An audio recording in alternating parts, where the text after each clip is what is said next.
Wasn't paying attention to the clock there.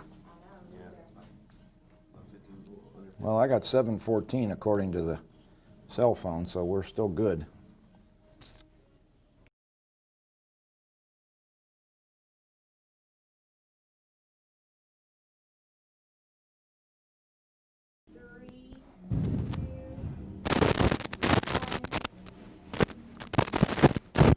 Good evening, ladies and gentlemen, and welcome to Greenville Lions football, coming to you from Forney's City Bank Stadium. Tonight's District 8-5A Division II game pits the 3-1 visiting Lions against the 5-0 North Forney Falcons. Alongside Danny Hernandez, I'm Bob Muty with Rebecca Hernandez behind the camera once again, but this time without the cardboard cutout. GEUS 34 has been live streaming every Greenville game this season, and we appreciate you folks who've been watching and commenting on the broadcast because we enjoy bringing these games to you. North Forney comes into this game ranked 5th in the state, and according to Coach Darren Duke, they score a lot of points. Coached by Duke's close friend Randy Jackson, the Falcons are averaging 46 points and 438 yards per game so far this season. The Lions aren't far behind with 34 points and 360 yards each time out. Against Corsicana last week, Miles Denson put up 4 touchdowns and leads the team with 509 scrimmage yards and 6 TDs. I think Miles may be a marked man tonight, Danny. Yeah, Miles Denson leads the receivers right now with 26 catches for 346 yards and 5 touchdowns. 4 touchdowns just last week against Corsicana Tigers. I'd definitely say he's going to be the marked man this week, Bob. But that gives Caleb Johnson and Sean Brown an opportunity to open up the passing game and maybe get them some plays if they're going to put too much attention on Miles Denson. That could be dangerous for the Greenville. Let's see what it says there on their float there. The Greenville, Texas Falcons. It could be a little bit dangerous for them if they pay too much attention to Miles Denson. Well, I don't know where the Greenville comes from, but that's pretty cool. They got a goon launching pad down at the 50-yard line. Yeah, I think Johnson could be the sleeper tonight if Denson gets a lot of attention. He's been a little quiet these past 2 games. Hasn't done very much the past couple of games, but. Then maybe they're just paying a lot of attention to him. That's what opened up Miles Denson. So, it could be dangerous for them to mark Miles Denson too much there. Coach Jackson's Falcons are led by quarterback Jacob Acuna, running back Ty Collins, and receivers Cam Allen and Colin Shipley, all seniors. Acuna has completed more than 50% of his 82 attempts for 728 yards and 9 touchdowns. Collins, a 5'11", 206-pounder, has rushed for 666 yards and 8 TDs. Allen, at 6'4", will cause problems for the smaller Greenville secondary. He's caught 16 throws for 322 yards and 4 touchdowns. And Shipley, at 5'11", 173, has 20 catches for 236 yards and 4 touches. Looks like a balanced attack for the Falcons, Dan. Yeah, in Dave Campbell's Texas Football, we noticed that it described the Falcons as a dual threat offense. They're able to attack you from the air, and they also attack you on the ground. They're led by big guys. I mean, we're looking at the size. There are about 4 guys on this team that are about 6'5" and over 300 pounds on this team. So I think one of them is out. I think we saw him with crutches on earlier during early out. But yeah, it's going to be a big game for these Greenville Lions. It's going to be a big match. I think it's going to be their most difficult game we've seen, and it's going to be a tough challenge for them. It looks like, according to Coach Duke, it's going to be a shootout. But you could say that balance also describes Greenville's offense. Quarterback Brandon Stevens has completed 75% of his 42 throws for 542 yards and 6 touchdowns, and is also their second leading rusher with 255 yards and 5 TDs. Big Sean Brown is tied for the team lead in receptions with Denson, each with 10. But Brown's total is 542 yards, and he has 6 touchdowns, including a 72-yarder in last week's 49-28 win over Corsicana. Defensively, North Forney plays an attacking style, often bringing two linebackers to pressure the quarterback. This might necessitate some rollouts by Stevens tonight, Danny. Yeah, we're going to see a lot of rollouts by Stevens. Stevens might get some big yardage game here on the ground. We're going to see he's going to have to get the ball off quick. We might see a lot of screen passes, a lot of just 5 and ins, and some quick passes to get the ball out before we get the Falcons defense gets a chance to get their hands on Stevens. So that's kind of Miles Denson's specialty, getting the ball out quick, get to him. So we might see a good game from Miles still if he's able to beat Falcons defense on his routes.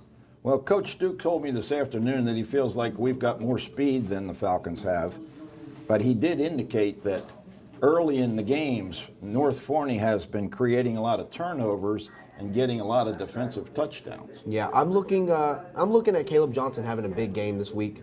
Sean Brown as well, but I think Caleb Johnson's going to have the biggest impact in this game. Well, we're expecting a shootout tonight from two very explosive teams, and in just a few minutes, we'll be kicking this one off.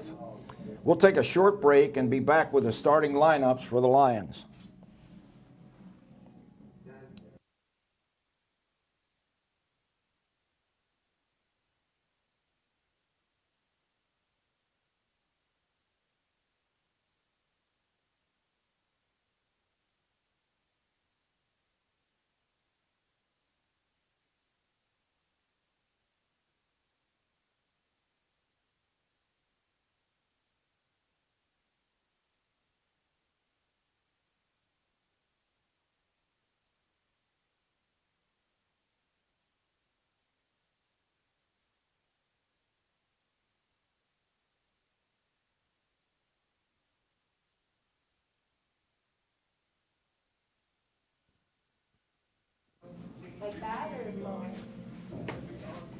Back here at Citibank Stadium, Danny, you've got the Lions starting offensive unit tonight.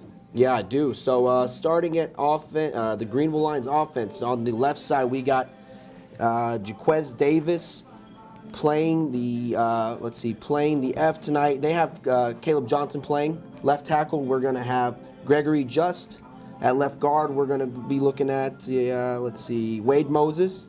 Sam Martin is going to be your center for tonight. Daniel Bueno, right guard, and at right tackle, Daniel Jimenez. Your right receiver on the right side, it's going to be Sean Brown as always. Your halfback, we're seeing Portillo and Surface get the same amount of reps out in the early out, so we might see Surface out there getting some reps on the offense. Of course, your QBs, Brandon Stevens, and tailback tonight, of course, the Junebug Hugh Pitts. And that is your Greenville Lions offense. And on defense, starting for the Lions up front at defensive end, Michael Surface and Jalen Maps. Inside, Sincere Jones and Deshaun Grigsby. Cornerbacks are KD, Kadarian Johnson, and Kenton Anderson. The linebackers are John Carlos Beltaton, Davion Wallace, and David Ortega. Safeties are Jeremiah McCallum and Jackson Cathy. So those are your starting lineups, and we're just a few minutes away from the junior ROTC coming to the middle of the field with the colors. Let's talk just a minute, Dan, about the JV game last night. The JVs lost last night 28-14 to the North Forney juniors. And according to Coach Duke, our guys turned the ball over a couple times early, and that was the difference in the game. I don't know whether David might have gotten a chance to see the JVs last night or not. We've got David Claiborne in the booth with us tonight, so we're honored to have him, and you'll hear from him at halftime as is our usual modus operandi. In volleyball, the Lady Lions remain in second place with a record of 13-3 in district, having beaten Mesquite Poteet in straight sets on Tuesday. And they are playing, or maybe they're finished playing, Royce City tonight. What do we got going on around the area, Dan? Around the area, Cattle Mills and Quinlan Ford have just played on Monday, both winning Monday, and they will both move on to go to the playoffs. They're resting this week, I'm told, by the man to my left, David Claiborne. They will be resting this week and going on to start the playoffs next week. And right now we are watching as the captains come out. Yeah, it's Antorius Hambrick, a defensive back for the Falcons, and Miles Denson for the Lions. The Fannindale Falcons have a game tonight, don't they? The Fannindale Falcons do have a game tonight. They are going to be playing the Trinidad Trojans, playing at Trojan Field in Trinidad, Texas. There, Fannindale are 8-0. Trinidad are 4-5. So we can expect for Fannindale to go 9-0 after this game. Well, on paper it sure looks like the Falcons are going to stay undefeated. Yep. Tonight, Forney Jackrabbits at Roy City. Game starts. Forney 0-7. Roy City 2-2. So that's how that's going over there. Lost last week against Crandall. Okay, the toss was won by North Forney, and they deferred, so they'll be kicking from our right to our left. So the Lions will receive to start the game, and the North Forney Falcons will have the ball to start the second half. Elsewhere around the area, Mineola Yellow Jackets are going to be playing the Commerce Tigers tonight in Commerce, Texas. Detroit Eagles going against Cumbie Trojans at Cumbie. And back in Greenville Christian Eagles are going to face the Longview Heritage Sentinels all the way in Longview, Texas. And the Lions coming out of the blow up. Got a couple of flags over there. Looks like we got a Greenville flag, a high school flag. We got the American flag, and we've got a red flag bordered in black. And I don't know what that really is, but yeah, I thought I saw a G on it. Yeah, I can't really read from far away. And as always, Greenville Lions running to the opposite side of the field. Is this the north side again, Bob? I think to our left is the north. That is correct. All right. And here come the Falcons. And they have on their flag Goodenville, Texas, population 8. Now on the blow-up it said population 11, so there was a little disagreement there. Maybe we had a set of triplets born. Yeah, there's probably an update, and it costs a little bit of money to put onto the run out over there. So they might be working on some Velcro to stick on the population there. Or they just haven't updated the flags yet. They probably got the blowout after they already purchased the flags. So now it's they're just waiting. The flags are probably in shipping right now on their way. Well, we've got 10 numbers on the Goon launching pad, 1 through 5, actually 1 through 10. So that includes Acuna, Allen, and that's all in the top 10. Yeah, they might just be. Yeah, we're going to see. We'll keep you updated on what the Goon launching pad exactly is, because it's just numbered 1, 2, 3, 4, 5, 6, 7, 8, 9, 10. I don't know if they correspond to a player exactly. So we'll keep you guys updated on that. And it's surrounded by the little yellow circular discs that are prevalent in soccer practices. Yeah, sacred ground there on the Goon launching pad. The North Forney drill team is positioned on the near sideline, and we're ready for the presentation of the colors. It's another beautiful night for football. We've just really been blessed, Dan, with super weather in every game that we've had this year. So no complaints weather-wise. Great hospitality shown to us by John, our press box manager here at Citibank Stadium. And the North Forney Band is about ready to play the national anthem, to be sung by the Falcon Choir.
Looks like the choir was probably inside the school building because they're not out here on the field, but a nice rendition. The kids singing with the face shields.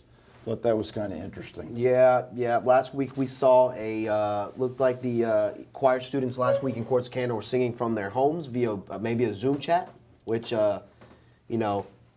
Zoom has been in all our lives lately with the COVID pandemic going on around us, and it's a great feat to actually have Zoom work like that so well, with them being able no lag or anything in the video, and so that's a kudos to them.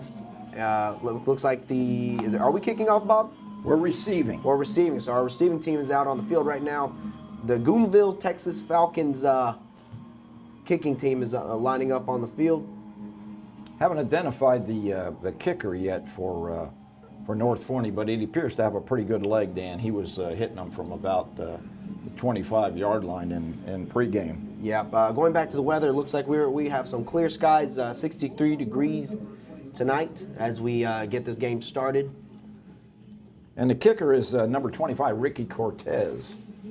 So Cortez will be kicking and our deep, standing at the 15-yard line. I'm guessing Denson and Caleb Johnson. We haven't identified them as yet. Now they're backing up to the 10, respecting Cortez and his ability to get it long. The ball's been kicked, landing about the 20. Taken by line. Sean Brown. Brown gets it up to about the 27-yard line before he runs into a host of blue-shirted Falcons. One of the guys comes out of the pack with the ball, but clearly the whistle had blown. So Greenville's offense will start out at their own 27-yard line. Brandon Stevens will operate the offense tonight as usual.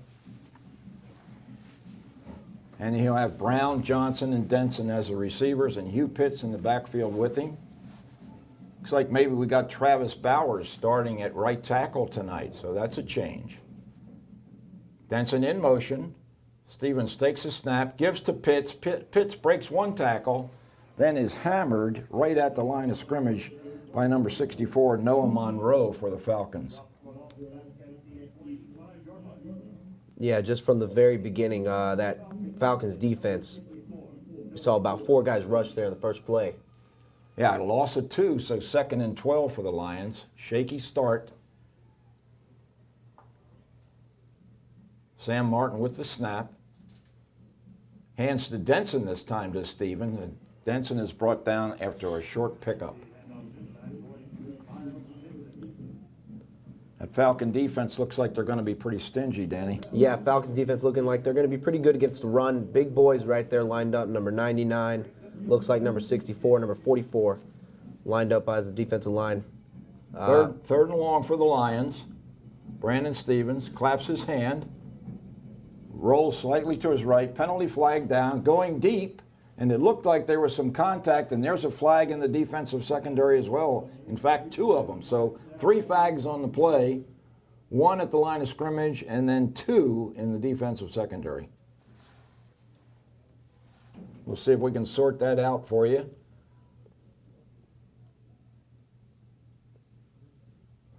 Hoping for a defensive offside. And the penalties were offset. It was a procedure penalty against the Lions and defensive pass interference against North Forney. So an unfortunate break for the Lions as somebody was in motion.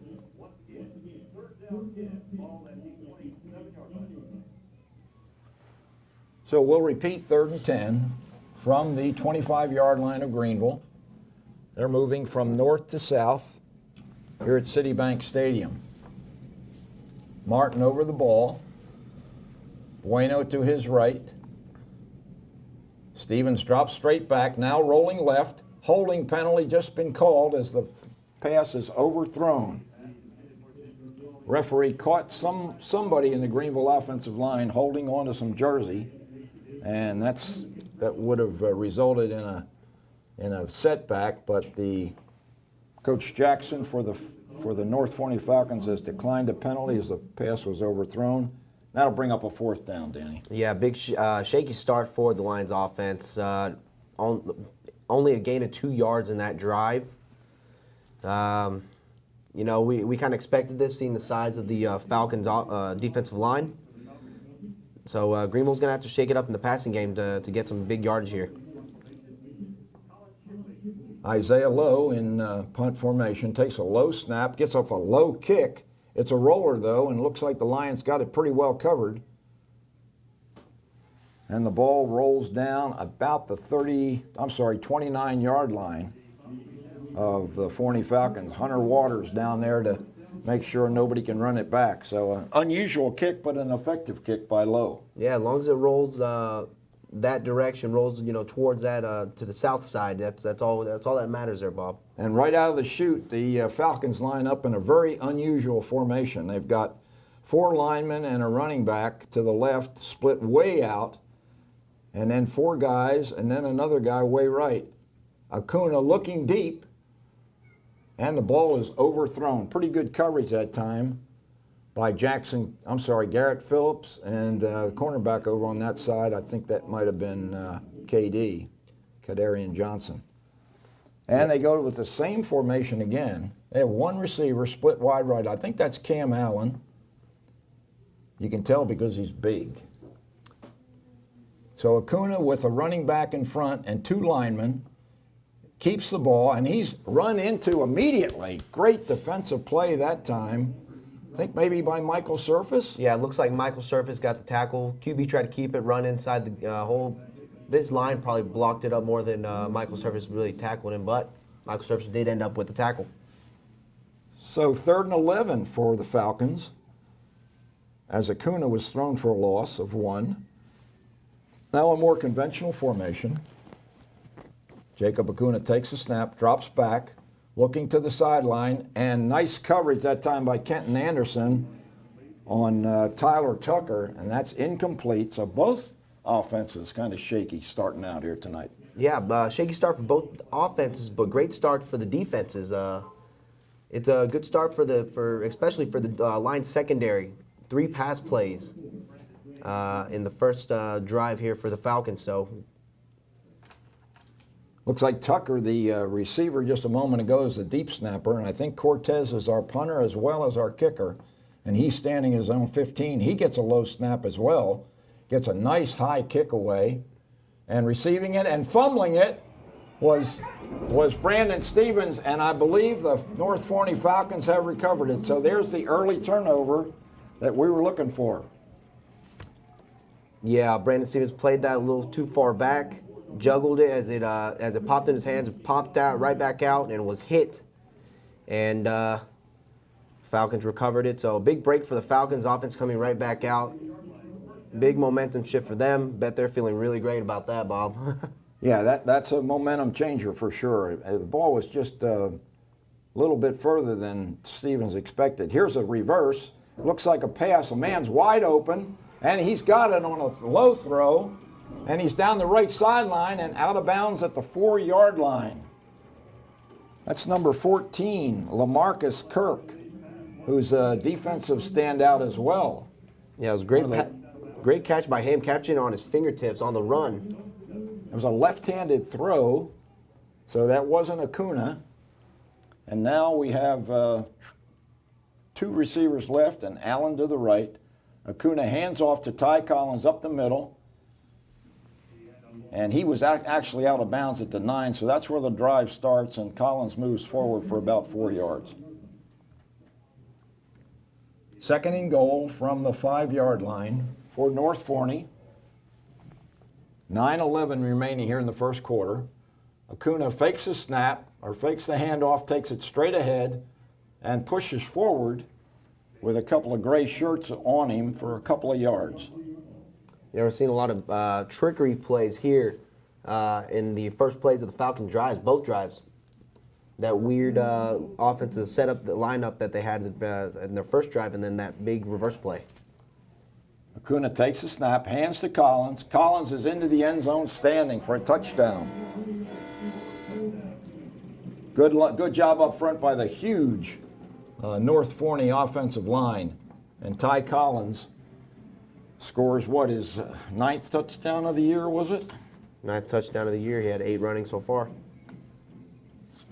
Ty Collins is a pretty good-sized guy. Cortez now. For the extra point attempt, it's up, and it's good. I think I saw a flag on the play. Let's see what the refs have to say. Looks like they're picking up the flag, so it might have been an offsides against the Lions, in which case the point will stand, and that is indeed the call. It looks like they're about to kick it off again.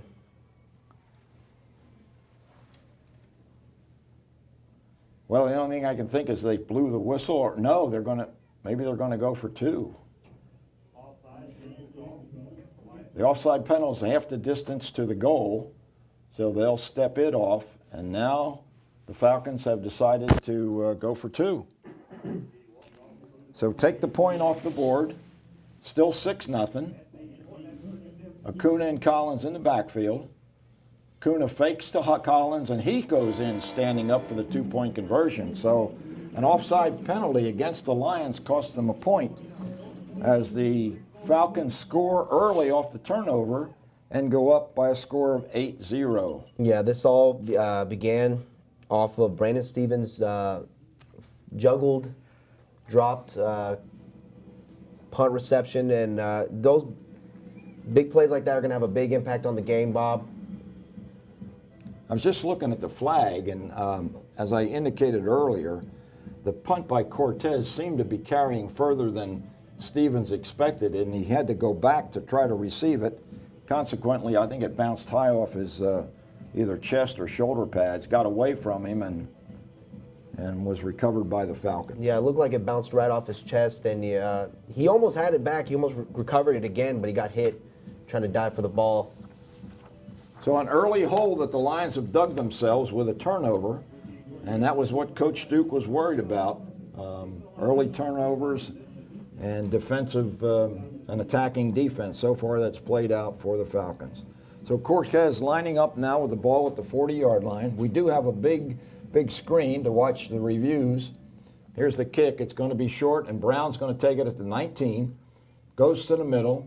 He's upfield to 30, and he's beyond the 40-yard line before he's brought down. So a nice return by Sean Brown, tackled by number 16 for the Falcons, Traylon Jones. Better for the field position this time around for the Lions offense to start. Let's see if they can generate something and put some points on the board.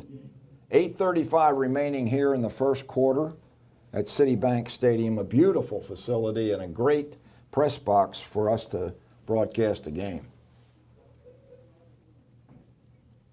Referees bring Greenville's football into the field. Wade Moses now at right guard. Ball is tipped, intended that time for, I think, Brown, and Stevens' pass was tipped at the line of scrimmage and falls incomplete. Yeah, it's tipped by number 24 there on North Forney's defense. Big play, almost could have ended in an interception there, Bob. Yeah, really sluggish. It was a good thing that thing fell harmlessly to the turf. Brandon Stevens now fakes the pitch, drops straight back. Now he's rolling left. He's under pressure. He throws a duck, and it goes out of bounds, fortunately, as he was really hit hard over there on the far side of the field. Yeah, the Greenville Lions offense so far having trouble keeping up with the three-man front. Big bodies there on the defensive line. Yeah, it looks like Greenville Lions offense trying to throw the quick outs, those quick screens, to get the ball to Brandon Stevens' hands before the Falcons offense defense can get to him. Well, they've done a good job scouting the Lions offense thus far. The offense is very sluggish. Sean Brown to the right, trips to the left, rolling right, looking for Brown, and he overshoots him. Even Brown at 6'3" or 6'4" couldn't get up and get that one. So Stevens a little bit rusty to start this evening, and maybe that turnover on that punt reception has affected Brandon just a little bit. Yeah, it looks like it got in his head a little bit, but talk from the coach right there. It looks like he's next to Coach Duke there. Coach Duke having a word with him on the sideline.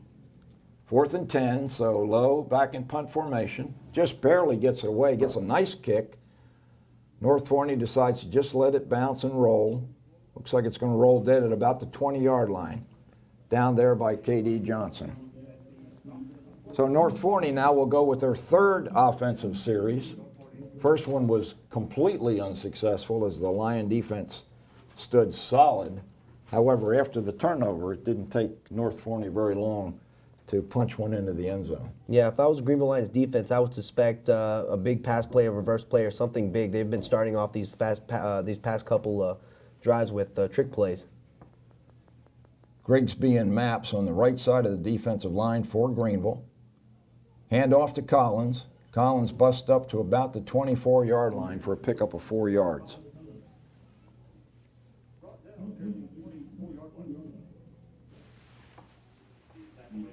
$7:56 remaining in the first quarter. 8-0 lead for North Forney. Jacob Acuna at the controls in the shotgun formation. Tucker in motion. Acuna steps forward and then lets one go to Cam Allen for a nice pickup down beyond the 40-yard line, brought down at the 42 by Jackson Cathy. Interesting play as Acuna made it look like a run, Danny. Took 2 steps forward, got great protection, just stopped and rifled one to Allen. So 1st and 10 at the 42. Pitch to the slot man, number 14. That's Kirk again, and Kirk picks up about 4 yards.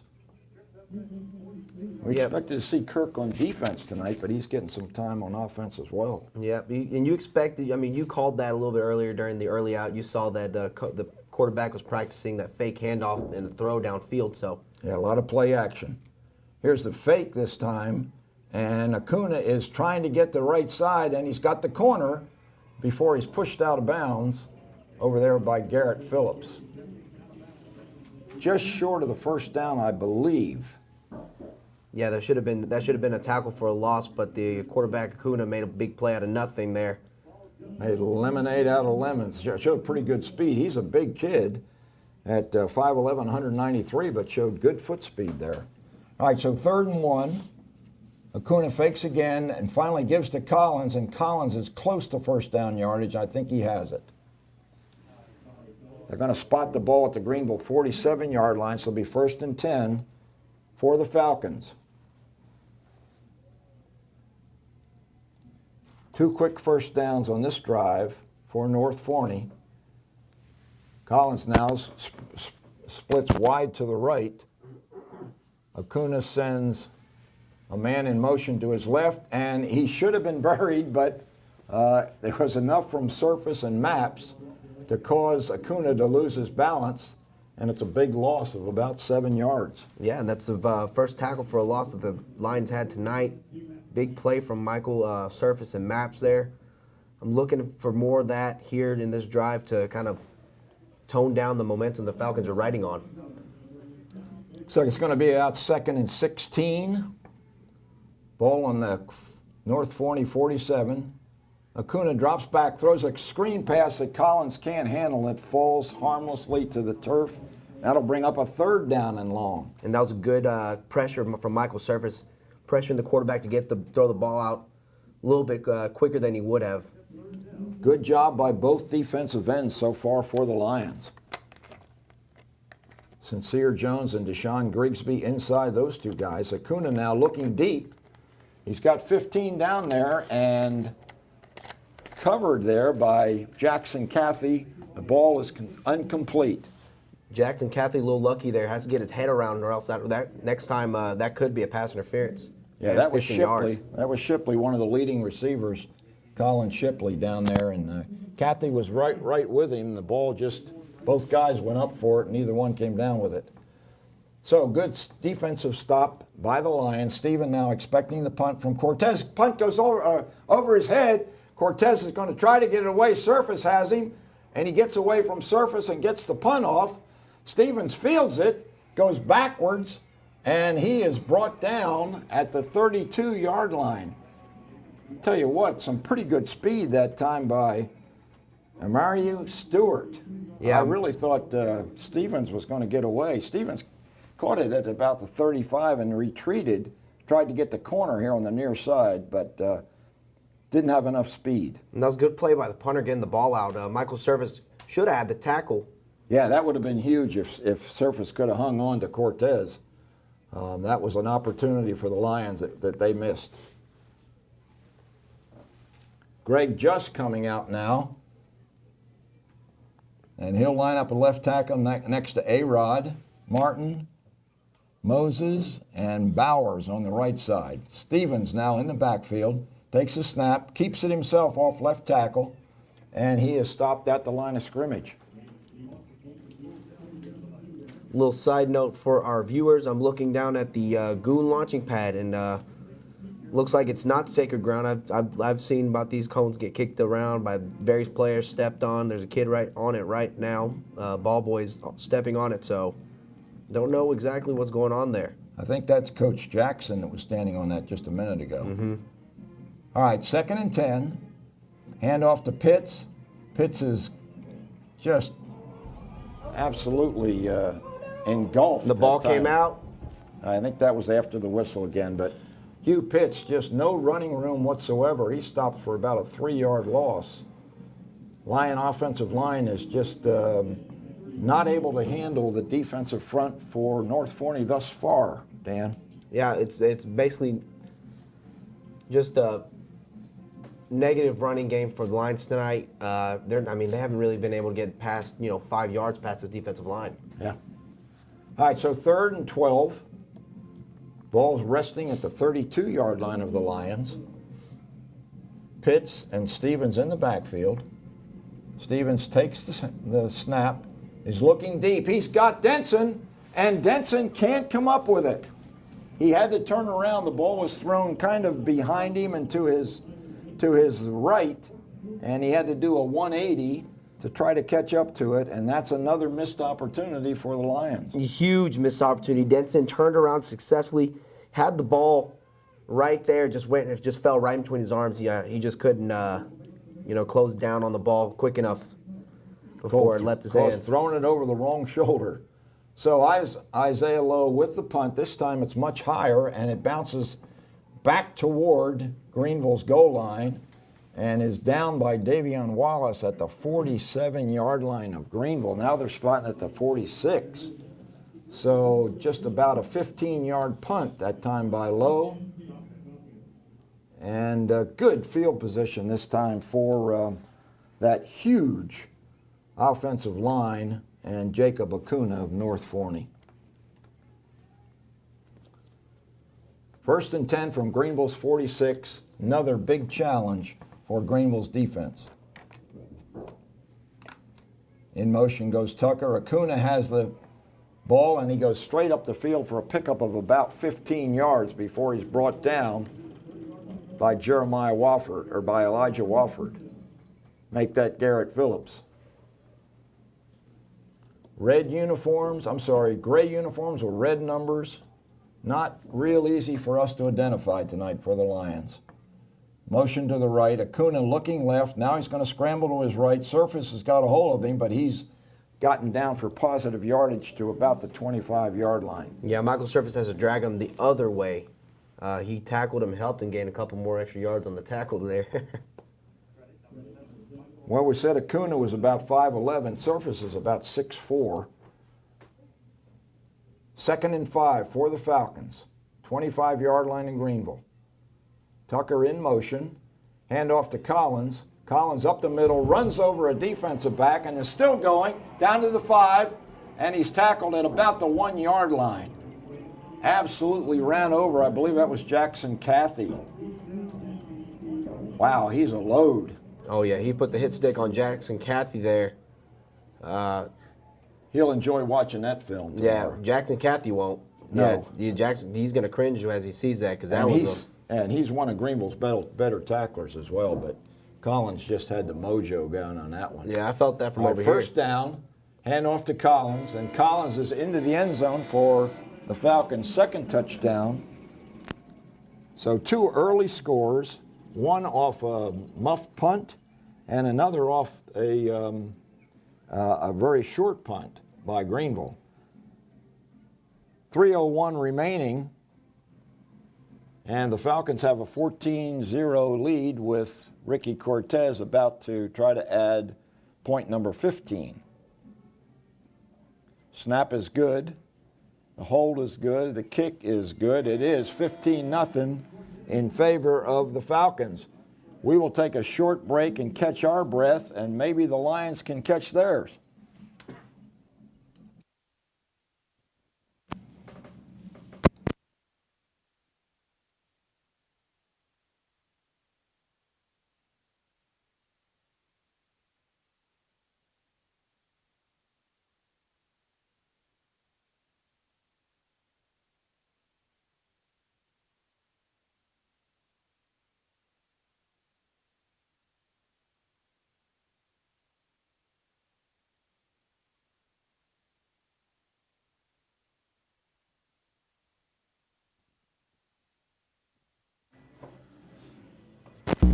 Back here at Citibank Stadium in Forney. So far, the Greenville Lions are trailing the North Forney Falcons by a score of 15-0. Ricky Cortez, the punter slash kicker for North Forney, standing at his own 30, and he'll let it go at the 40-yard line. He approaches. The kick is up in the air. It's deeper this time. Comes to Caleb Johnson.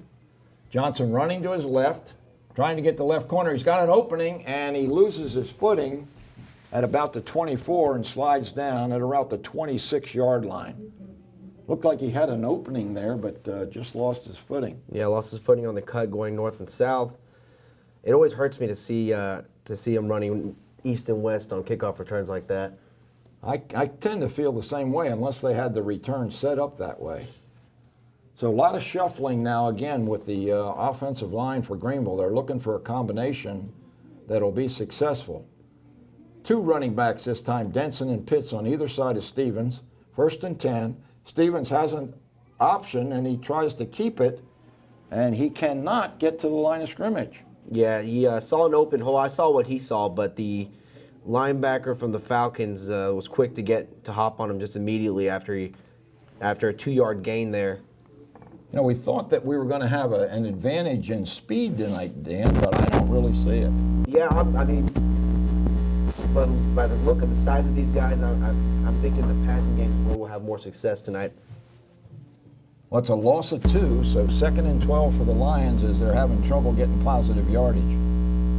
This time a handoff to Denson, and Denson looks like he's got some room. He's up for 1st down and steps out of bounds at the 38-yard line for the Lions' initial 1st down of the game. With 2:09 remaining, it's taken a while, Dan. Hopefully that'll be the first of many. Yeah, that's the first time we've seen, that's the first Greenville Lions 1st down of the game. And pretty good start for Miles Denson. All right, so 1st and 10 for the Lions, 38-yard line. Pitts and Stevens in the backfield. Handoff goes to Pitts. Nope, the Stevens decides to keep it and gets maybe a half a yard. Yeah, we're having little success going up the middle towards that big Falcons defensive line. I don't understand why we keep trying to push that if there's been no success. Well, Pitts hadn't had a whole lot of room, nor has Stevens, so Denson's the only one that found any kind of success. 2nd and 9 for the Lions. Brandon Stevens rolls right behind Pitts, gets the pass off, and Brown makes a great catch at the 45-yard line of the Lions with 2 guys hanging on him. 2 guys and 1 guy, another 3rd guy going towards them. For a total of 3 guys got mossed on that play by Sean Brown. Sean Brown showing a really tremendous amount of pass catching ability. Unfortunately, it was just for a gain of 7 yards, so it's 3rd and 3. Lions still up against it here at their own 45-yard line. Brandon Stevens takes a snap, hands to Pitts. Pitts is fighting for the 1st down. He's close, but I don't think he got it. Yeah, it looks like he's going to be a couple yards short. Seems to me that the linesman on the far side has been giving us some pretty unfavorable spots. I thought Pitts was much closer to the 47-yard line, and yet he marked it at the 46. And it looks like the Lions have decided that They've got to try to make something happen. 4th and 2. Stevens in the shotgun formation, and there's some movement around the center. Let's see if it was Sam Martin or the defensive nose guard who committed the foul. That was the defensive nose guard that. Well, the Falcons are walking backwards, so Yeah. possibly this will be Greenville's second first down, this one by penalty. So they mark it off from the 46. That'll take it down to the North Forney 49-yard line where the Lions will start 1st and 10. Yeah, 29. I'm sorry, Dan. No, you're good. Big break for the Lions there on that penalty caused by the number 44 hopping off sides there for the defense. I wonder if that was a hard count by Stevens, a la Aaron Rodgers. Yeah.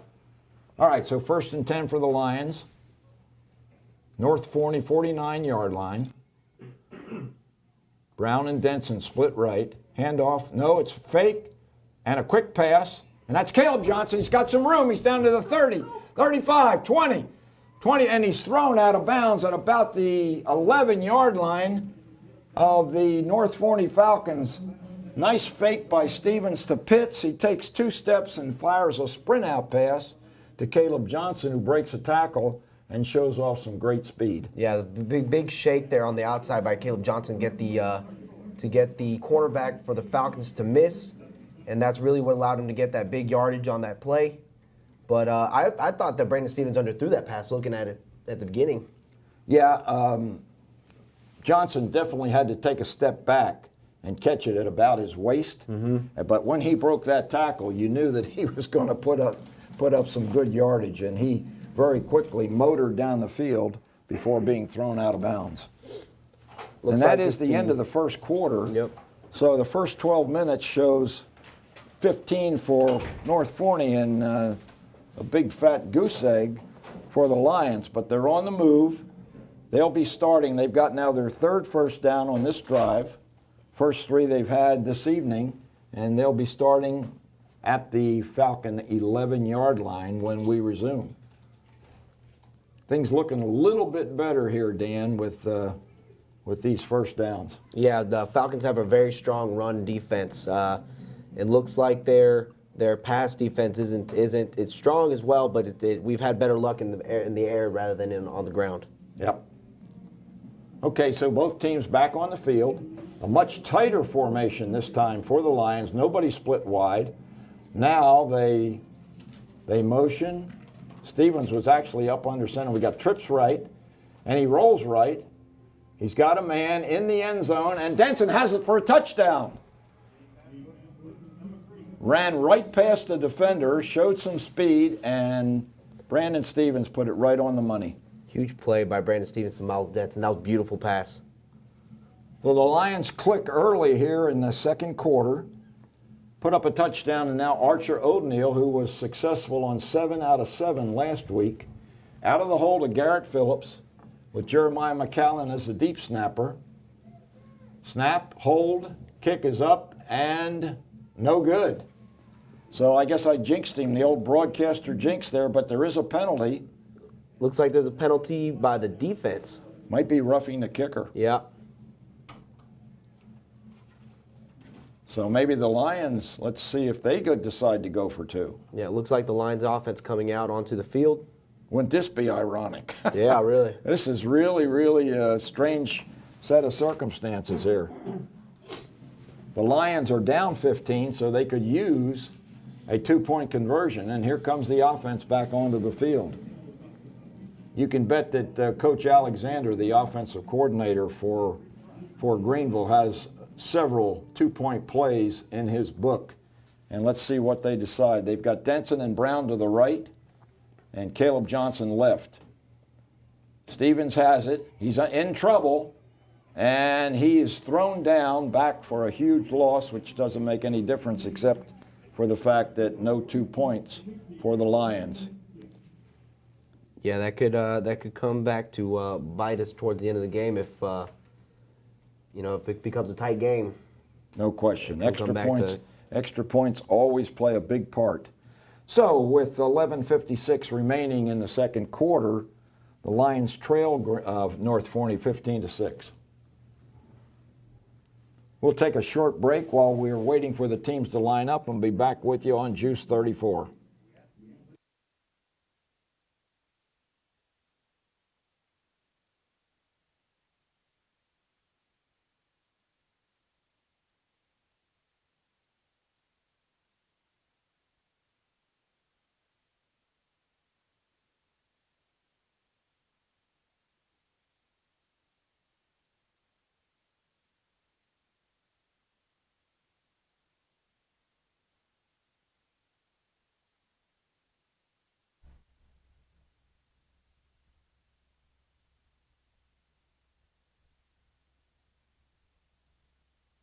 He's the pop-up specialist. Wears number 80, the sophomore.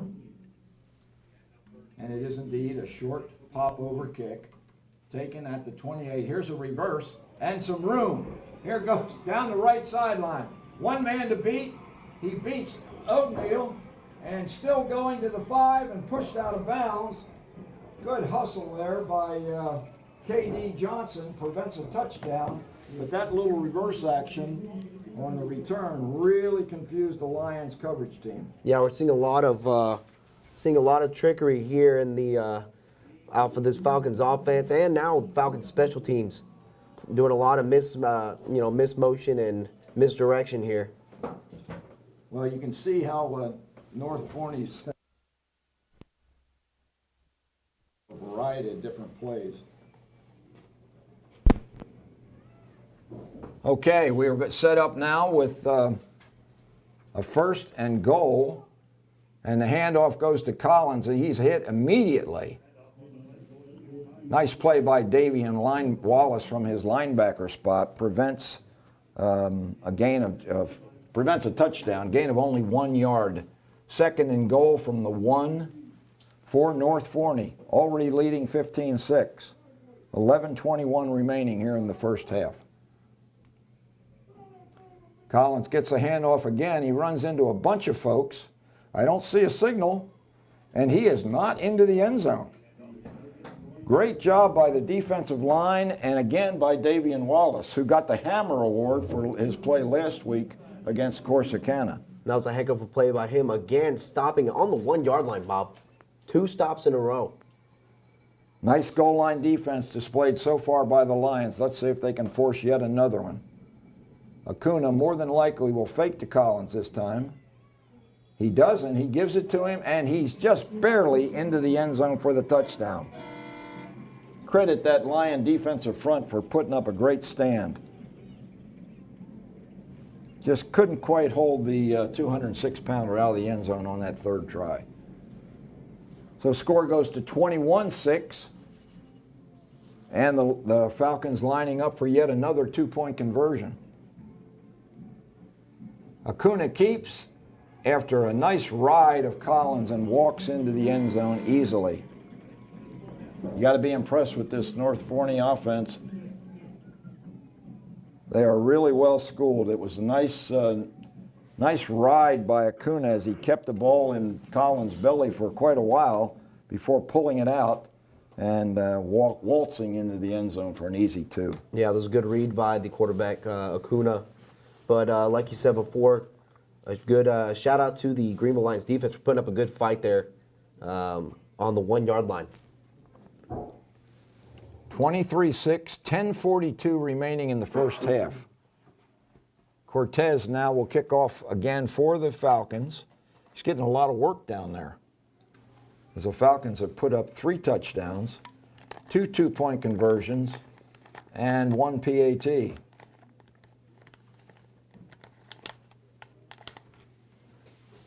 This will be the first time he'll be kicking from north to south. And the flags seem to be more blowing across the field than with or without. Yeah, on the No forecast I looked up, it looked like it said then that the wind was 3 miles per hour. Maybe it picked up since then. Cortez approaches. The kick is short. Taken on the near side by Jaquez Davis. And he is hammered down. And they try to strip the ball while they're tackling him, you know? Yeah, trying to knock that ball loose. That's how they're creating those turnovers, probably. They They don't tackle the guy, they just kind of ride him while others try to strip him. So again, Davis runs, as Caleb Johnson did on the last kickoff, runs east-west, actually gave up a little bit of ground back to the 25-yard line where the Lions will start first and 10, 10:33 remaining in the first half.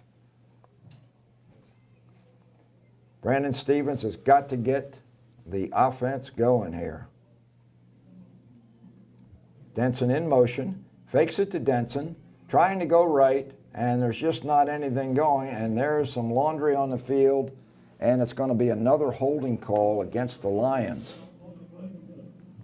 So Brandon Stevens nowhere to go, and yet there was still a holding penalty. Yeah, it looks like the one of the offensive linemen there for the Greenville getting a little overwhelmed by that big three front there for the Falcons defense.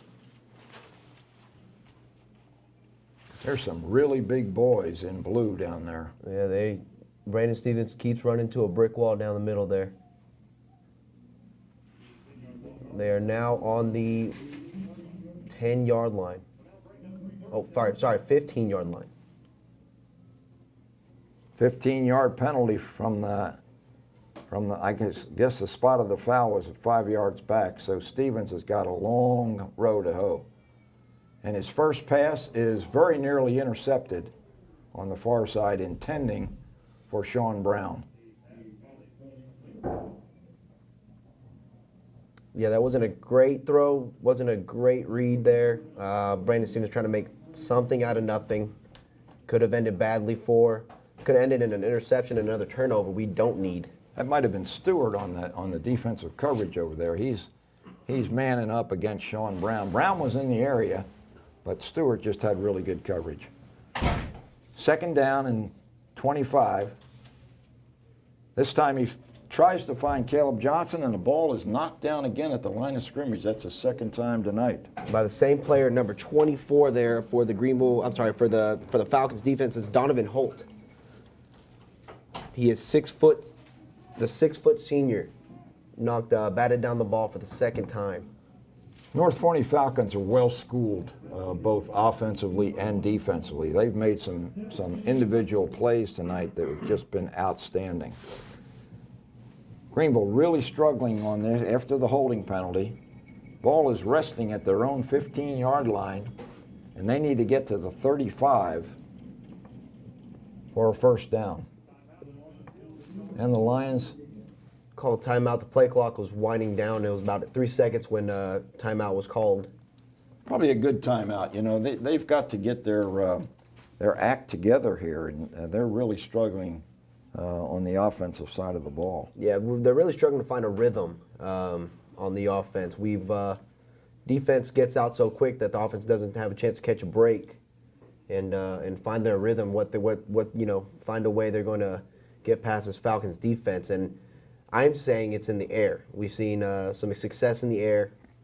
On the ground, Greenville Lions offense are just running into a brick wall on the ground. Heavy running, run-stopping game from the Falcons defense. Davis and Johnson split left. Sean Brown to the right. Denson and Pitts in the backfield. Stevens looking deep, throwing deep, and the ball is off the hands of, I believe, Sean Brown. Yeah, and looking to my left, David Claiborne with the binoculars saying that yes, that indeed was Sean Brown with the drop pass there. Well, he was kind of off balance, but I'll bet he thinks he probably should have made that play. Definitely should. It was in his hand. Yeah, that would have been a first down, too. What a conversion that would have been. But ifs and buts are candy and nuts, we'd all have a Merry Christmas. Isaiah Lowe, again, with a very short punt, and it's going to roll out of bounds at Greenville's 32-yard line. So about a 25-yard punt as Lowe is beginning to struggle under the pressure of that rush that the Falcons are putting on him. Yeah, I like that beam kick he did before. That went further. Just looking at some of the guys down there, Riley Tracy at 320, Bobby Barber at 277, just two of the guys in front of Acuna and Collins. As they set up 1st and 10, Tucker in motion. Acuna rolls right. He's got a man deep, doesn't see him, decides to keep it. He goes up the field. I think he was knocked out of bounds at about the 21-yard line by Davian Wallace. He's pretty quick. I'll tell you what. Pretty quick getting around the corner there, getting around the edge on the outside. He's showing me a lot with his wheels. Pretty good thrower as well. That'll be another first down for the Falcons. 9:52 remaining, and they're marching toward the Greenville end zone. Ty Collins up the middle, breaks one tackle, and gets down close to the 16-yard line for a pickup of about 5. Greenville defense spending a lot of time on the field. Acuna now takes a snap, drops straight back. On the stop and go, ball is up in the air. I think it was intended for Shipley, but pretty good coverage over there by either Johnson or Anderson. It looked like Kenton Anderson out there. So Greenville's defensive backs are doing a good job as Jaden Champion goes off the field. Replaced by Sincere Jones. 3rd and 5. Ty Collins up the middle. He's got some yardage. He's brought down inside the 10-yard line by Jackson Cathy, but another first down conversion. And Collins comes limping off the field. And that causes Jackson to call a timeout for the Falcons. Yeah, Collins helmet off, limping towards the sideline, just sits down and takes a knee on the Falcons sideline. Good play by Jackson Cathy. Trying to make up for getting rolled over. Yeah, I was gonna say he's not gonna let that happen again. 23-6, the Falcons lead Greenville with 9:10 remaining. A timeout here for the Falcons. They have 2 remaining, as do the Lions. Defense really being asked to step up here. This will be a very short drive for a touchdown if the Falcons are able to punch it in. They've got 1st and goal, spotted at the 8-yard line of the Lions. K.D. Johnson has the task of trying to guard the 6'4" Cam Allen, split out to the right here. Might watch for that one. Acuna takes a snap. He's looking for him. It's a jump ball, and it's complete. Ball was poorly thrown, almost like a back shoulder throw. Johnson had his back to the ball, and Acuna just threw it short. And Cam Allen just took a step back and caught it easily for a simple touchdown. Yeah, so an 8-yard pass. K.D. Johnson has to get his head wrapped around, and he can't. I mean, that close in the red zone. I mean, you can't really have your back turned to the quarterback like that. You got to play off the quarterback's eyes. Tucker gets the snap down, and Cortez gets a kick up. Conversion makes it 30-6 in favor of the Falcons, and we'll be right back after a short break from Citibank Stadium.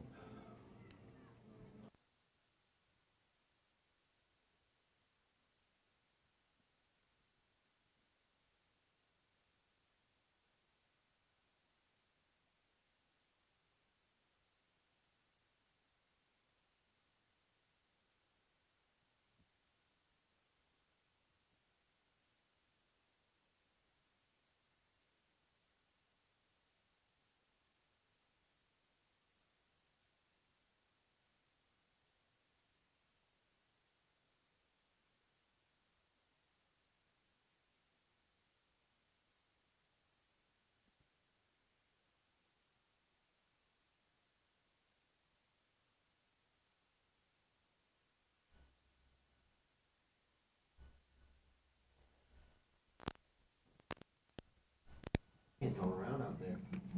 That's why I can't do anything on offense. Okay, Bob Muty and Danny Hernandez back here at Citibank Stadium.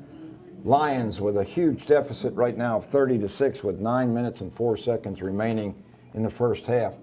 Denson and Caleb Johnson switch positions as Cortez approaches the ball. The kick is up and will be taken by the short man. And he's straight up the field this time and almost breaks it. There you go. See? North-south running, and that's what we like. And that's Jaquez Davis with that particular return. And he returns it for about 20 yards up to the 45-yard line where the Lions will start with good field position. Yeah, when you run north and south really fast on the kickoffs, the good things will eventually happen. So maybe that'll give the Lions offense a little bit of a spark. Brandon Stevens has struggled both in the air and on the ground. An unusual thing for us to see. So let's credit that North Forney Falcon defense. Hugh Pitts in the backfield with Brandon Stevens. He fakes a pitch to the right. Now he's coming left, but he's going to be boxed in, and he picks up maybe a yard as he sprints out of bounds. That North Forney defense just is really, really good. They just had that play covered all the way. Yeah, David and I talking during the break, and I mean, David just realizing how big this defense really is. Big and fast. 2nd and 9 for Greenville, their own 41-yard line. Stevens takes a snap, looking for Pitts, and Pitts can't handle it. That might have been a backward pass. And one of the Forney Falcons has picked it up and is going in for what appears to be a touchdown. And that's what they're calling it. There is a flag down on the ground as well. Well, if that penalty is against Greenville, that's going to result in a touchdown for the Lions, or for the Falcons. That pass just was, it looked like a backward pass, Danny. What'd you think? I thought it looked like a forward pass, but the head referee just signaled a touchdown on that, so I was wrong. Well, that's a real kick in the butt for the Lions. Start off with good field position and end up with a pass play being called a lateral, and a very opportunistic move by one of the Falcons, just by scooping that thing up when everybody else was standing around and taking it 40 yards for a touchdown. 36-6. Is this turning into a not what we expected? Tucker now with the hold, Cortez with the kick, and Cortez is solid with his PATs. 37-6, and we're still in the first half. Yeah, 37-6 with 8 minutes, 8:48 to be exact, in the first half of this game, and I mean, it's just been a complete shutout for the Greenville Lions offense. There, virtually no running game at all. The Falcons defense too big, too fast, as we said before. 3 guys in the middle, huge brick walls that the Brandon Stevens and the Junebug just running into. We've seen our best luck in the passing game. We said that Miles Denson would be the most targeted player for the defense, but he ended up being the guy that scored the touchdown. And he had a couple other missed opportunities that could have been big for us coming down the stretch. So he's only had a couple of touches, maybe 3 or 4 touches. Yeah, 3 or 4 touches, and 2 missed opportunities out of that. That would have been one would have been a touchdown easily if he had caught the ball there, if it hadn't slipped between his hands. But they just got to get their act together, find the rhythm, find how they can win this game. I mean, 37-6, 8 minutes left. We got a whole 2 other quarters left. I mean, if we can make stops on defense and make some points on the offense, we can get back in this game. Well, that's a tall order for sure, because the Falcons are kind of moving with the ball at will. Yeah. And of course, they got that turnover there, which resulted in a touchdown.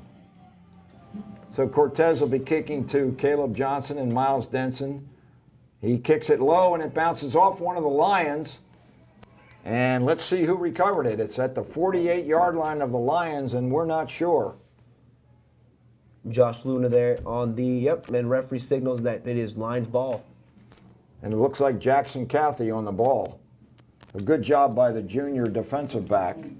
And they were working on that particular play. Yeah, I was going to say before the game. They were purposely working on an onside kick type defense.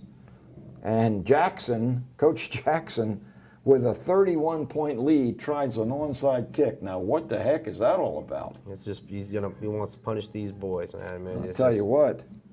Smash mouth football, Bob. Yeah, we don't particularly think too much of that here in the booth. All right, 1st and 10 for the Lions at their own 49. He actually gives to Pitts this time, and Hugh has some good running lane that time and picks up about 7 yards. He faked me. I was still looking at Brandon Stevens. I thought he was going to throw the ball down the field. Well, you know, Stevens is pretty good with his deception, and I think they need to get Pitts more involved, and I think that was a good call by Coach Alexander. So 2nd, and we'll call it 5. Stevens trying to find some room to run, a little bit tentative as he picks up, we'll call it 2 yards.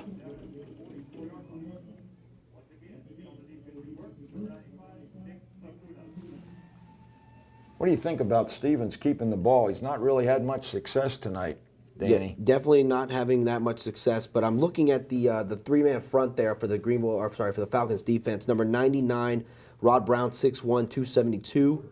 Number 95, Nick Acuna, 6 foot, 281. Those are some big boys.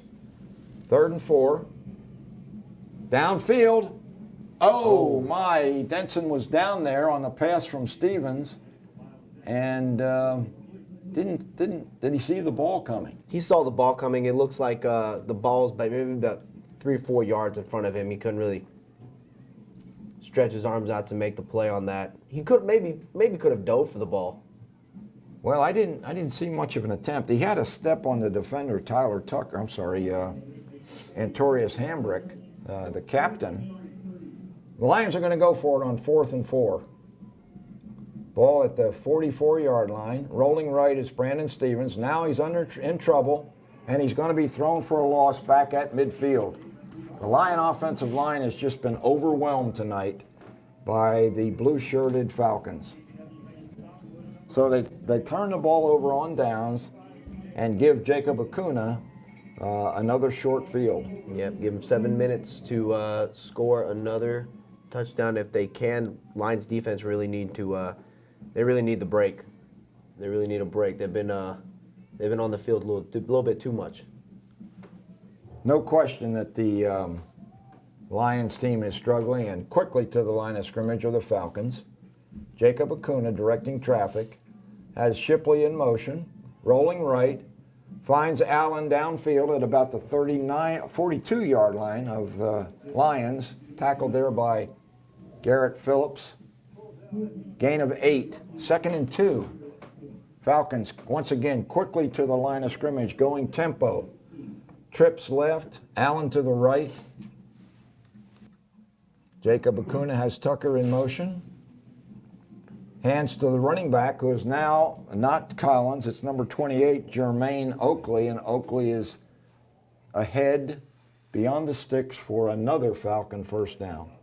We'll have the stats for you at halftime. I'm sure David Claiborne is keeping up, and that's many, many first downs for this Falcon team tonight. 1st and 10 at the 40-yard line. Fakes to Oakley, rolling right. Now he just throws it out of bounds. Smart play by Acuna. He had nothing going, and Surface was putting some pressure on him. Yeah, that was Maps and Surface and basically the whole Lions defensive line really. All rushing him. He had nothing going for him there, and it was a smart play by Acuna to throw the ball out there. And a penalty on the play. It looks like an illegal man downfield for the Falcons. And they're picking up the penalty. They're picking up the flag. But they're still discussing it. So we'll see. No foul on the play. Not sure why, Danny. Yeah, they might as well it's not going to hurt them too much if they would have kept that one in. 2nd and 10 for Acuna. Fakes to Oakley, looking downfield deep. He's got Allen, and Allen makes a one-handed catch and steps into the end zone for a Falcon touchdown.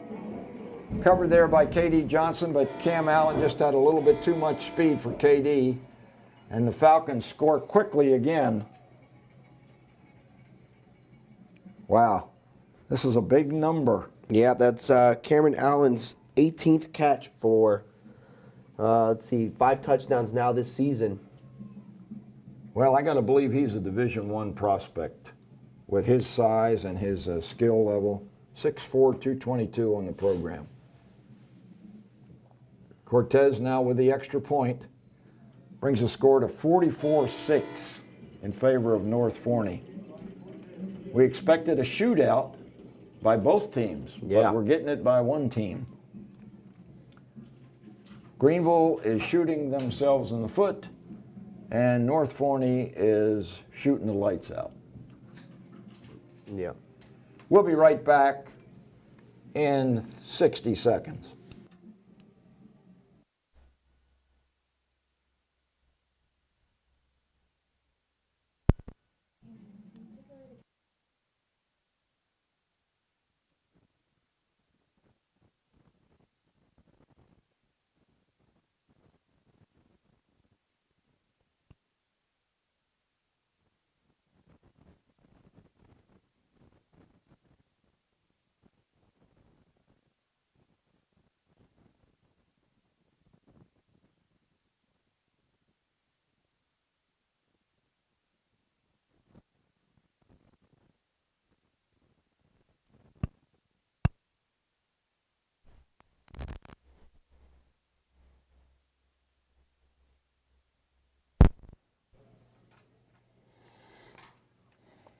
Bob Muty back here at Citibank Stadium, and the Greenville Lions are looking a little bit deflated out there.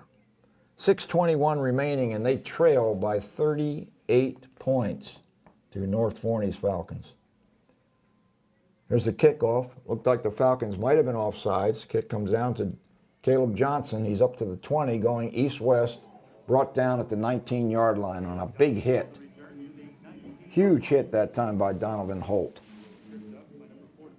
Couldn't be more impressed with a team than I am with the Falcons, both offensively and defensively, and obviously after that play by Holt, pretty good on special teams as well. Yeah, I mean, they've, in all phases of the game, they've really demonstrated their size over Greenville Lions and their power over the Greenville Lions in all phases of the game.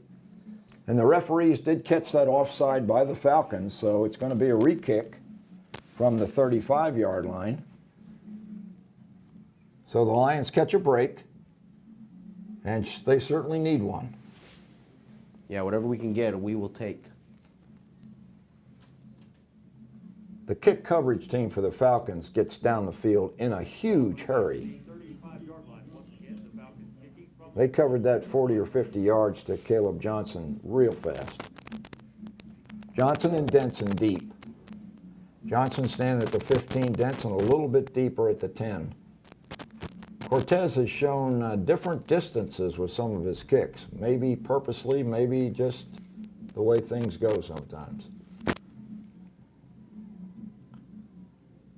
Low kick this time. It's bounding. Picked up by Jaquez Davis. He's got some room to run, and he's tackled by the shoestrings on a nice play.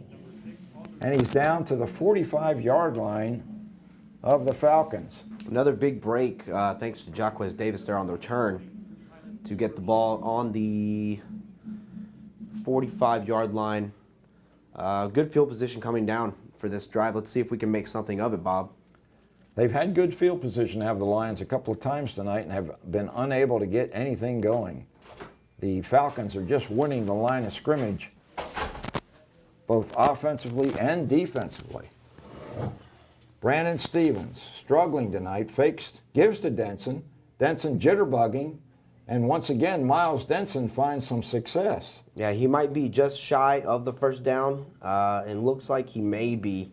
I don't see them moving the chains yet. Yep, they marked him second and inches, 2nd and 1. And Denson comes up a little bit gimpy. Looks like he's going to stay in the game. And now he goes to the sideline. Replaced by Zy Tyson. So Tyson splits right with Brown and Caleb Johnson. Davis to the left. 2nd and 1. Handoff this time to Pitts, and Hugh Pitts is forward for another first down for the Lions. Maybe first down number 4 or 5 tonight, Danny, I think is the only thing the Lions have had so far. Yeah, I know. I'm not sure of the number. I know David Claiborne to the left has our, I know he knows the number, but I'm assuming I can count the amount of first downs with one hand for the Greenville Lions I think offense. you're right, Dan. All right, Stevens takes a snap, looking deep, and underthrows Davis. He had a step on the defender. Stevens kind of threw that one off his back foot because he was under pressure from Rod Brown once again. Yeah, threw that off his back foot. And like you said, who is that, number 6, Jaquez Davis there, had a step over the cornerback for the Falcons defense. 2nd and 10 for the Lions. Ball spotted at the Falcon 32-yard line. Trips right, Davis to the left. Fakes to Pitts, has a man deep. Underthrows him once again, but I think Sean Brown has come up with another touchdown catch under tremendous coverage. That's the second play. We've seen Sean Brown just make a super athletic play, carried the ball and the defender to the end zone there on that last touchdown. I'll tell you what, Emery Stewart was right with Sean Brown, and the ball was slightly underthrown, yet Brown was able to take it away from Stewart for the touchdown. So with 5 minutes remaining here in the first half, the Lions strike again on a long pass from Stevens to Sean Brown. Archer O'Neill now will try the extra point. A man coming in late for the Lions. And the play clock is going to expire. And it's a good thing. Yeah. Because Archer O'Neill's kick was, he cut the underneath part of the ball. So they'll move it back 5 yards. I think that might have been a situation where Denson normally is in there as a blocking back, and Tyson was not aware that he was supposed to be on the field. So Archer now will have the ball spotted by Phillips at the 15-yard line. Ball is a bad snap. Kick is up. Once again, is no good. So a lot of pressure by those guys in blue, and they're just forcing some unusual plays by both Phillips and Archer O'Neill on the PATs. Yeah, but kudos to Brandon Stevens on the touchdown pass and to Sean Brown for the very athletic catch there, carrying the defender into the end zone with him for the touchdown. 44-12. 5 minutes exactly remaining here in the first half at Citibank Stadium. Beautiful facility here in Forney. This facility was built in 2002, but it sure doesn't look like it, Danny.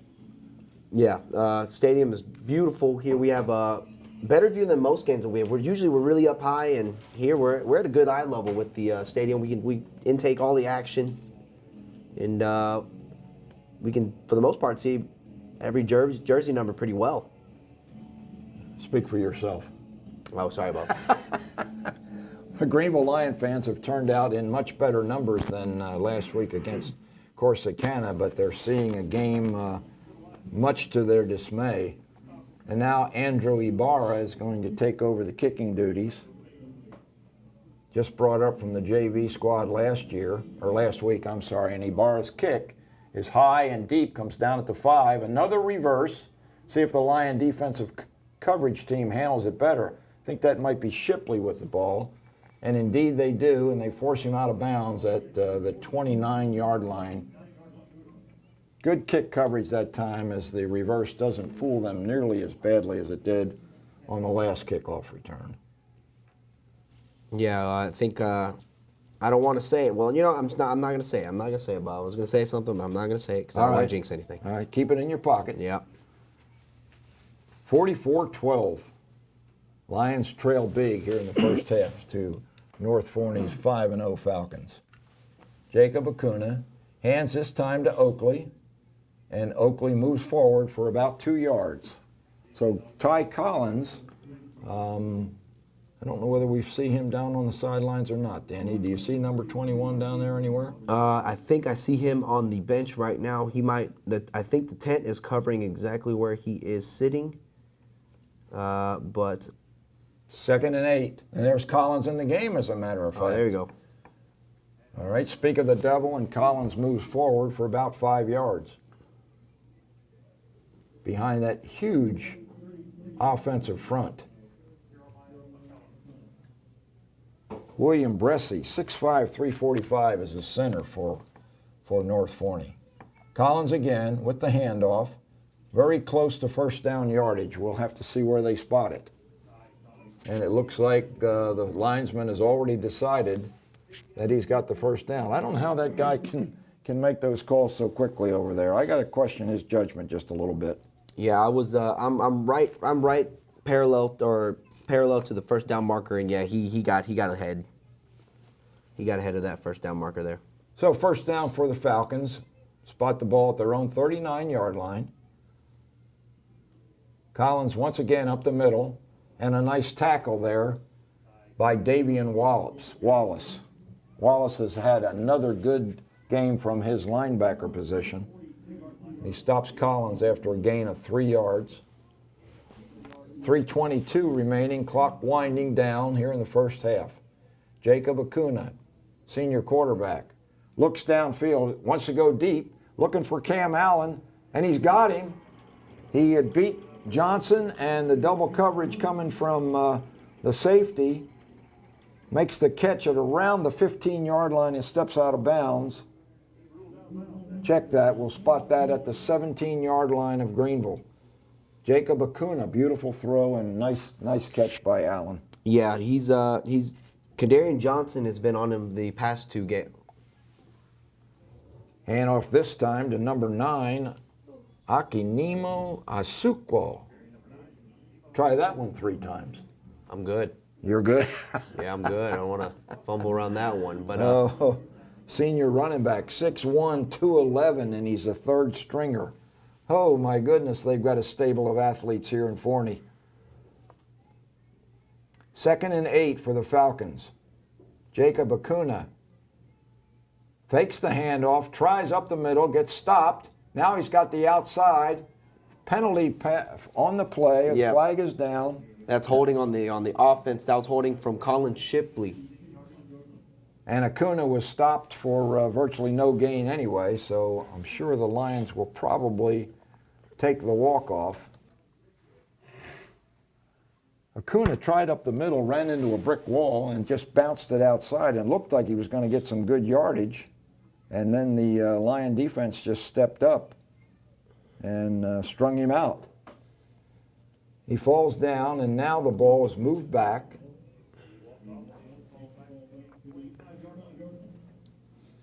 Spotted at the 25 of the Lions. Acuna looking left, fakes, throws deep. Little hand fighting down there between Tucker and, I don't know whether that's Caleb Johnson over there, or maybe they've got Kadarian Johnson over there. Yeah, they moved Kadarian Johnson from the side covering, the big number 2 on offense. They moved him to the opposite side, and Zadarian Tyson is actually covering number 2 for the Falcons offense. Fakes to Collins. Acuna rolls right, and a great one-handed catch by Shipley at the 17-yard line. Just left hand up in the air and just snatched it out of the air. What a great play. Yeah, we might be seeing it on the replay here. Nope, we will not be. I wanted to see that again because I was in the air. One left-handed catch. Yeah, I didn't think there was any way that ball was going to be complete, and Shipley just went high in the air with that left hand and just snapped it out of the air. Great play, and it looks like Cortez is going to try a field goal from the 23-yard line. So it'll be a 33-yard field goal attempt. Out of the hold of Tucker. Cortez's kick is up. Looks like it's wide left. So the Lions defense dodges a bullet, and with 2 minutes and 5 seconds, they'll have the opportunity to start from their own 23-yard line and see if they can put some more points on the board before the halftime. That was a good stop for the Lions defense there to keep the score at 44-12, giving them a chance to make something before the half runs out. I'm sorry, before the first half runs out. So the Lions will set up. Ball spotted at the 20-yard line. My mistake. Brandon Stevens fakes to Pitts, drops straight back under a little bit of pressure, and again, throwing off his back foot very nearly intercepted at the 35-yard line. Yeah, Miles Denson all alone there, down the field. Jeremy Bailey had it was a low throw, fortunately for Stevens, and Bailey wasn't able to come up with it. An ill-advised throw by Brandon Stevens. He's just feeling the pressure tonight. 2nd and 10 for the Lions. Quick throw out here to Caleb Johnson, and Johnson moves forward for a pickup of about 7. Trying to get Caleb Johnson more involved and take advantage of his speed.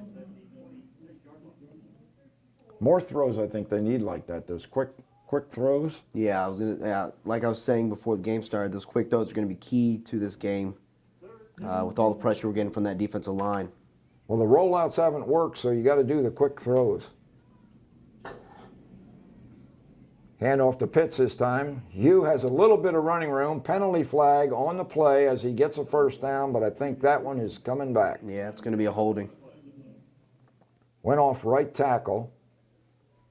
And it is a hold against the offensive line.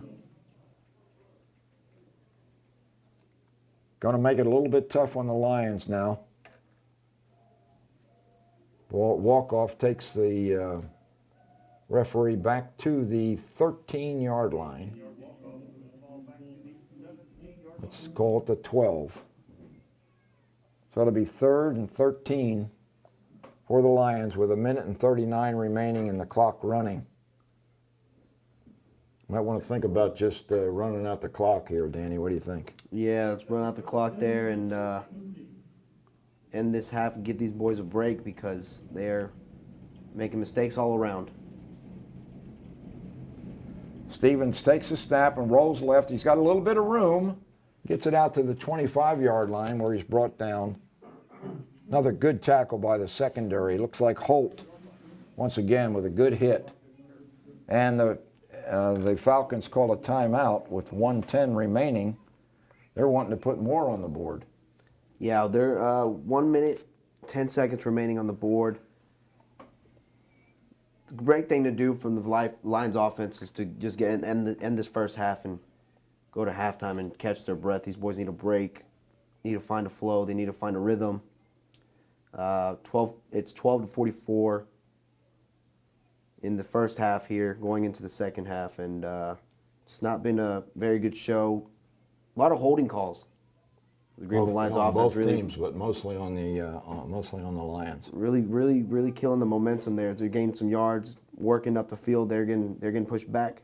I would expect to see a significant amount of pressure on Isaiah Lowe on this punt as well. I bet the Falcons will be loaded for bear, and they'll try to get their hands on this punt effort by the junior. Here comes the snap, and they don't rush. And Lowe gets it off, and it bounds. Shipley's got it at the 43-yard line, and he's buried right there, and there's a penalty flag on the play.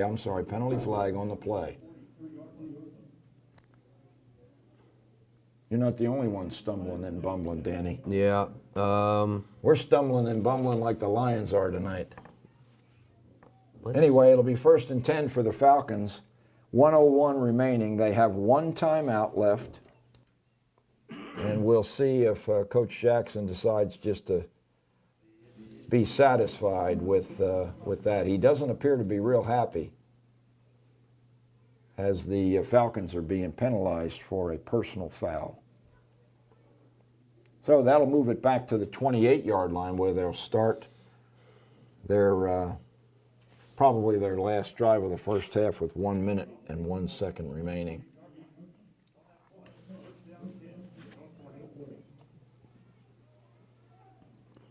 Brandon Murphy in as the H-back in front of Collins and Acuna. Acuna takes a snap, hands to Collins.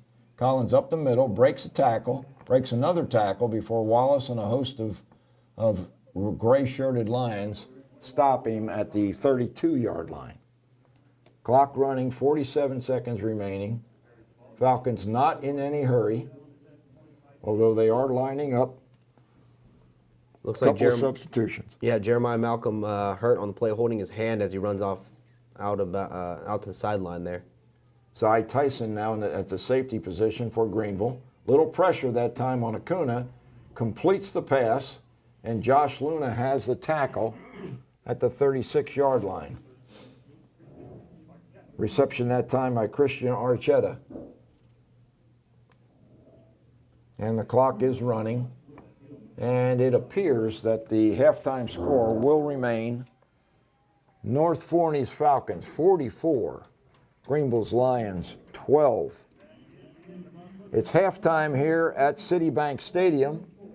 Danny Hernandez and I will take a break, and when we come back, we'll have David Claiborne give us the stats from a very lopsided first half.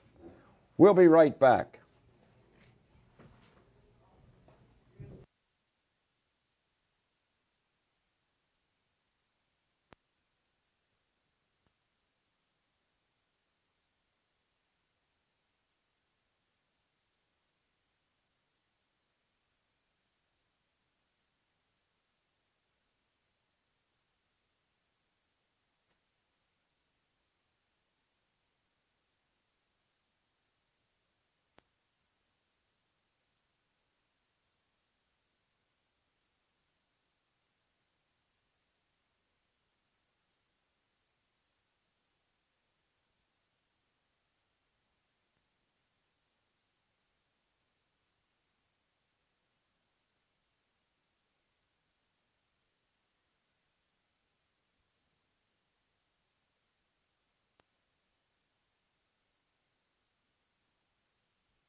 Perform a jazz routine to Better Now. Congratulations to our Sapphire Strutter of the Week, Miss Alyssa Winston. Now, please enjoy your North Forney Sapphire Strutters.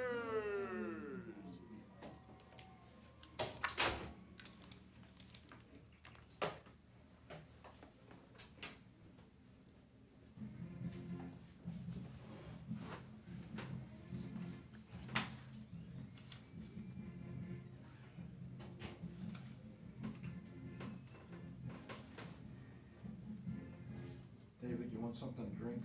I'm okay. Okay. Rebecca, you want something?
this, what's it called? The electricity, the hum of electricity.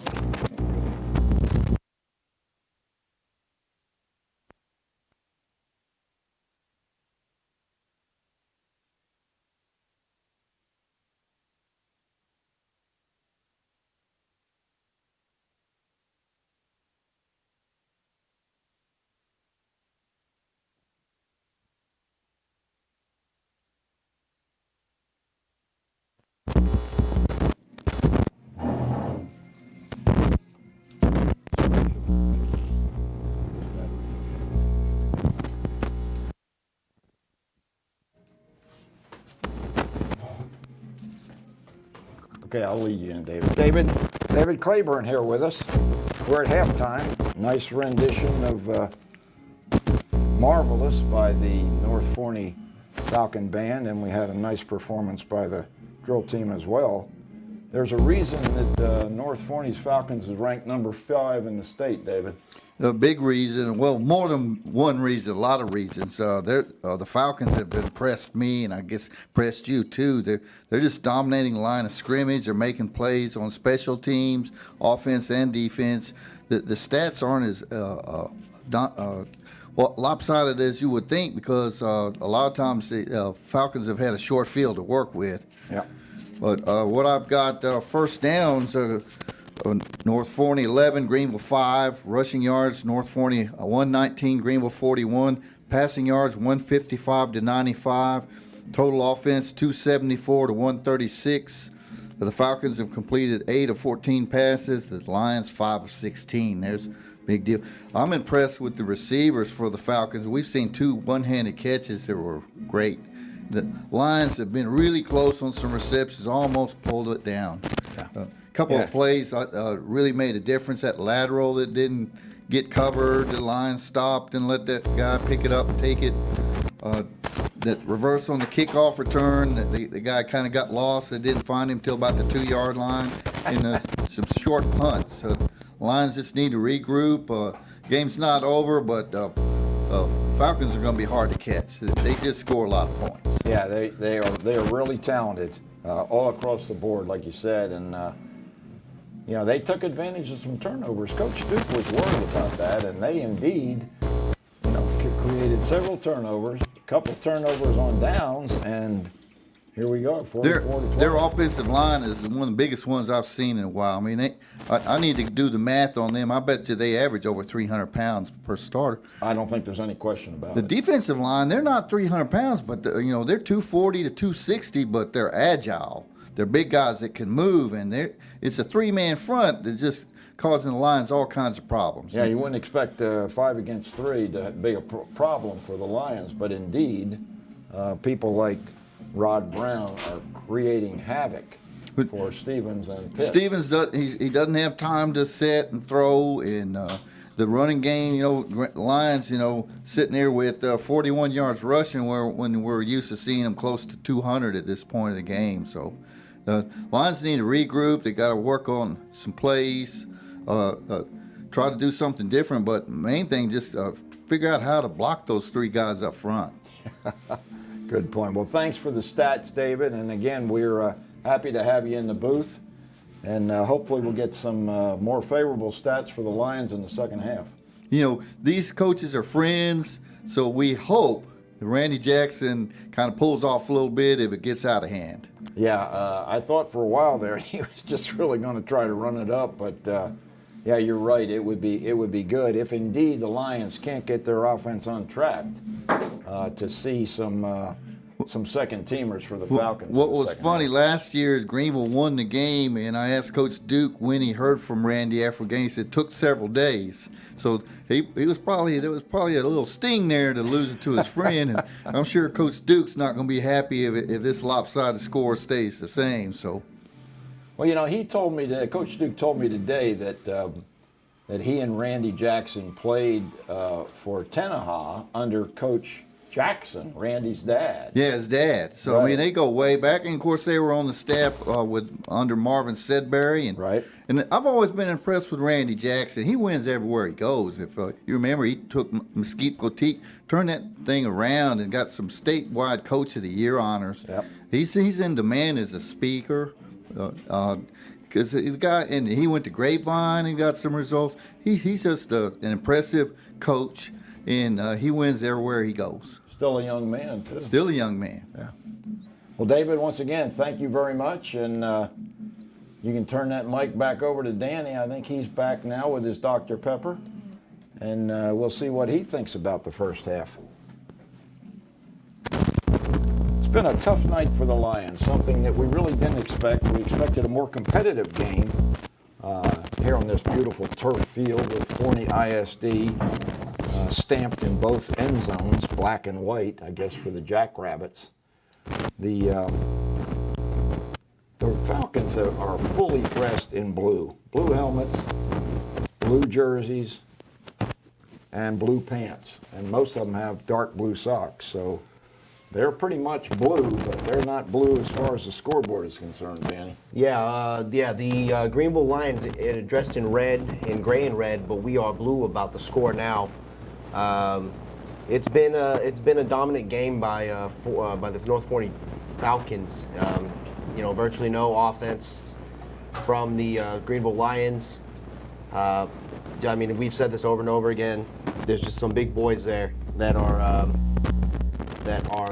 just punishing on all phases of the game, taking control of the line. I mean, the battle starts on the front line, and I mean that big three defensive line that's been just punishing the Greenville Lions offense, and we haven't been able to see, other than Michael Surface get pressure the quarterback, Josh Kuna twice. There's been relatively no pressure, no kind of bad decisions that Josh Kuna can make. I mean, he's had time in the pocket. He's had every time he gets around, he's got the quickness, he's got speed, he's athletic, he's able to make plays, running around. Usually, what we see Brandon Stevens do. Exactly. And so, we're just getting beaten in all phases, and this halftime will do good for the Greenville Lions to catch their breath. The Greenville Lions defense especially catch their breath, and just zone in and focus up back on what they need to do to put some more points on the board and make this game more competitive. Well, they'll be on the field to start the second half as the Falcons deferred on the first half kickoff, so they'll be receiving. Coach Travis Smith tried several different combinations with the Greenville offensive line and really hasn't found one that's been successful. Maybe that O-line can get their hands on, like you said, get their hands on some of these Falcon rushers and open up some holes, give Stevens some protection, generate a little bit of offense here in the second half. Yeah, and we're seeing big plays by the big 6'4" receiver Cam Allen. Just dominating both Zadarian Tyson and Kadarian Johnson. I mean, they've Coach had to switch up each corner on him and see who would match up better with him. But I mean, being 6'4" and athletic, he jumps up and gets the balls, able to make hard, difficult catches. I mean, he's always a step ahead of Kadarian or Zadarian. We've got to start with putting more pressure on the quarterback and having him, giving him the opportunity to make bad plays. Well, we talked about Allen presenting problems for the Greenville secondary because those guys are not real big. Mm-hmm. And with the skill level that Allen possesses, got great speed too and the good hands. Reminds me very much of Sean Brown. They're very similar receivers. They go get the ball. Definitely. And both of them are probably going to be able to play at the next level. And then, of course, you got Colin Shipley. He made that one-handed catch David alluded to during the halftime stats. I mean, you talk about 2 one-handed catches by high school receivers. Yeah. That's pretty impressive. Very impressive. And hopefully this Greenville Lions team will come out with fire within them, mad that, that they've let the score get to this point, and hopefully they come out playing with fire. Well, they were a little flat in the first half for sure, and I mentioned the term deflated. Yeah. We'll see if indeed they are deflated or defeated as we see the defense try to stop the Falcons on the initial series here in the second half. Let's talk a little. Let me introduce the fans to you a little bit here, Danny. Tell me a little bit about your time at Bowles ISD. Yeah, I began going to Bowles in Cache, Texas, or Quinlan, Texas. My first year there was in 2012. I originally grew up in Garland, Texas, and I attended South Garland High School in Garland along with my sister and siblings. And when I was in 2012, moved out to Bowles High School. I've played sports all my life: football, basketball, track, and once I moved out there, played Bowles. As soon as I got there, started corner 2013 and 2014 seasons, and after I graduated from Bowles High School, went on to Tarleton State University in Stephenville, Texas, studied sports communication and broadcasting, and I currently work at Celebrate Media Group in Greenville, Texas, and at 105 Through the Fan in Dallas, Texas. So, all right. You exclusively a defensive player for the Hornets? Yep. I tried to play receiver, then we really quickly realized, hey, you kind of can't catch. So let's see if you can deflect some balls. And so I was really good at that. So they said, all right, man, you're going to be a starting quarterback. So I was like, they okay. always say that about the defensive backs. That's why he's playing defensive back, because he can't catch the ball. That's right. I could run the ball. They said, hey, man, you can't catch, so we're going to put you on defense. See what you can do over there. I can knock heads and I can deflect the ball. So that's what I was good at, and that's what I did. So we had some pretty successful teams while you were there too, didn't you? Yes. 2013, we finished the season 6 and 5, and then my senior year we finished the season 9-2. We went to the third round of playoffs and beat in playoffs, but we had a lot of success. We were, undefeated. Oh, sorry, 9-1. Sorry, 9-1. We're 9-2. We got beaten against Celeste in the middle of the season, and then we were beat in the playoffs. Okay. So, Celeste is typically a powerhouse in football, yes. so that's nothing to be ashamed of. Nothing to be ashamed of. Celeste was, big rival. Other than the fact that they're a big rival of ours, we knew, a lot of guys from Bowles. We were friends with a lot of the guys at Celeste, and we also shared a big rivalry with Wolf City.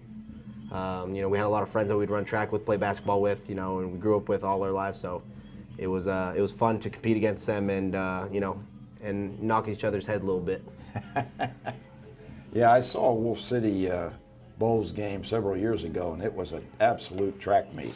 Wolf City had some real speed, and Bowles hung with them for a while, but I think Wolf City prevailed in that particular game. Yeah, we won my senior year. We lost our junior year, and we won my senior year. Going back to what you guys said about Darren Duke and Randy Jackson, if I was coaching against a lifelong friend, I would probably run the score up as much as I can just to mess with them.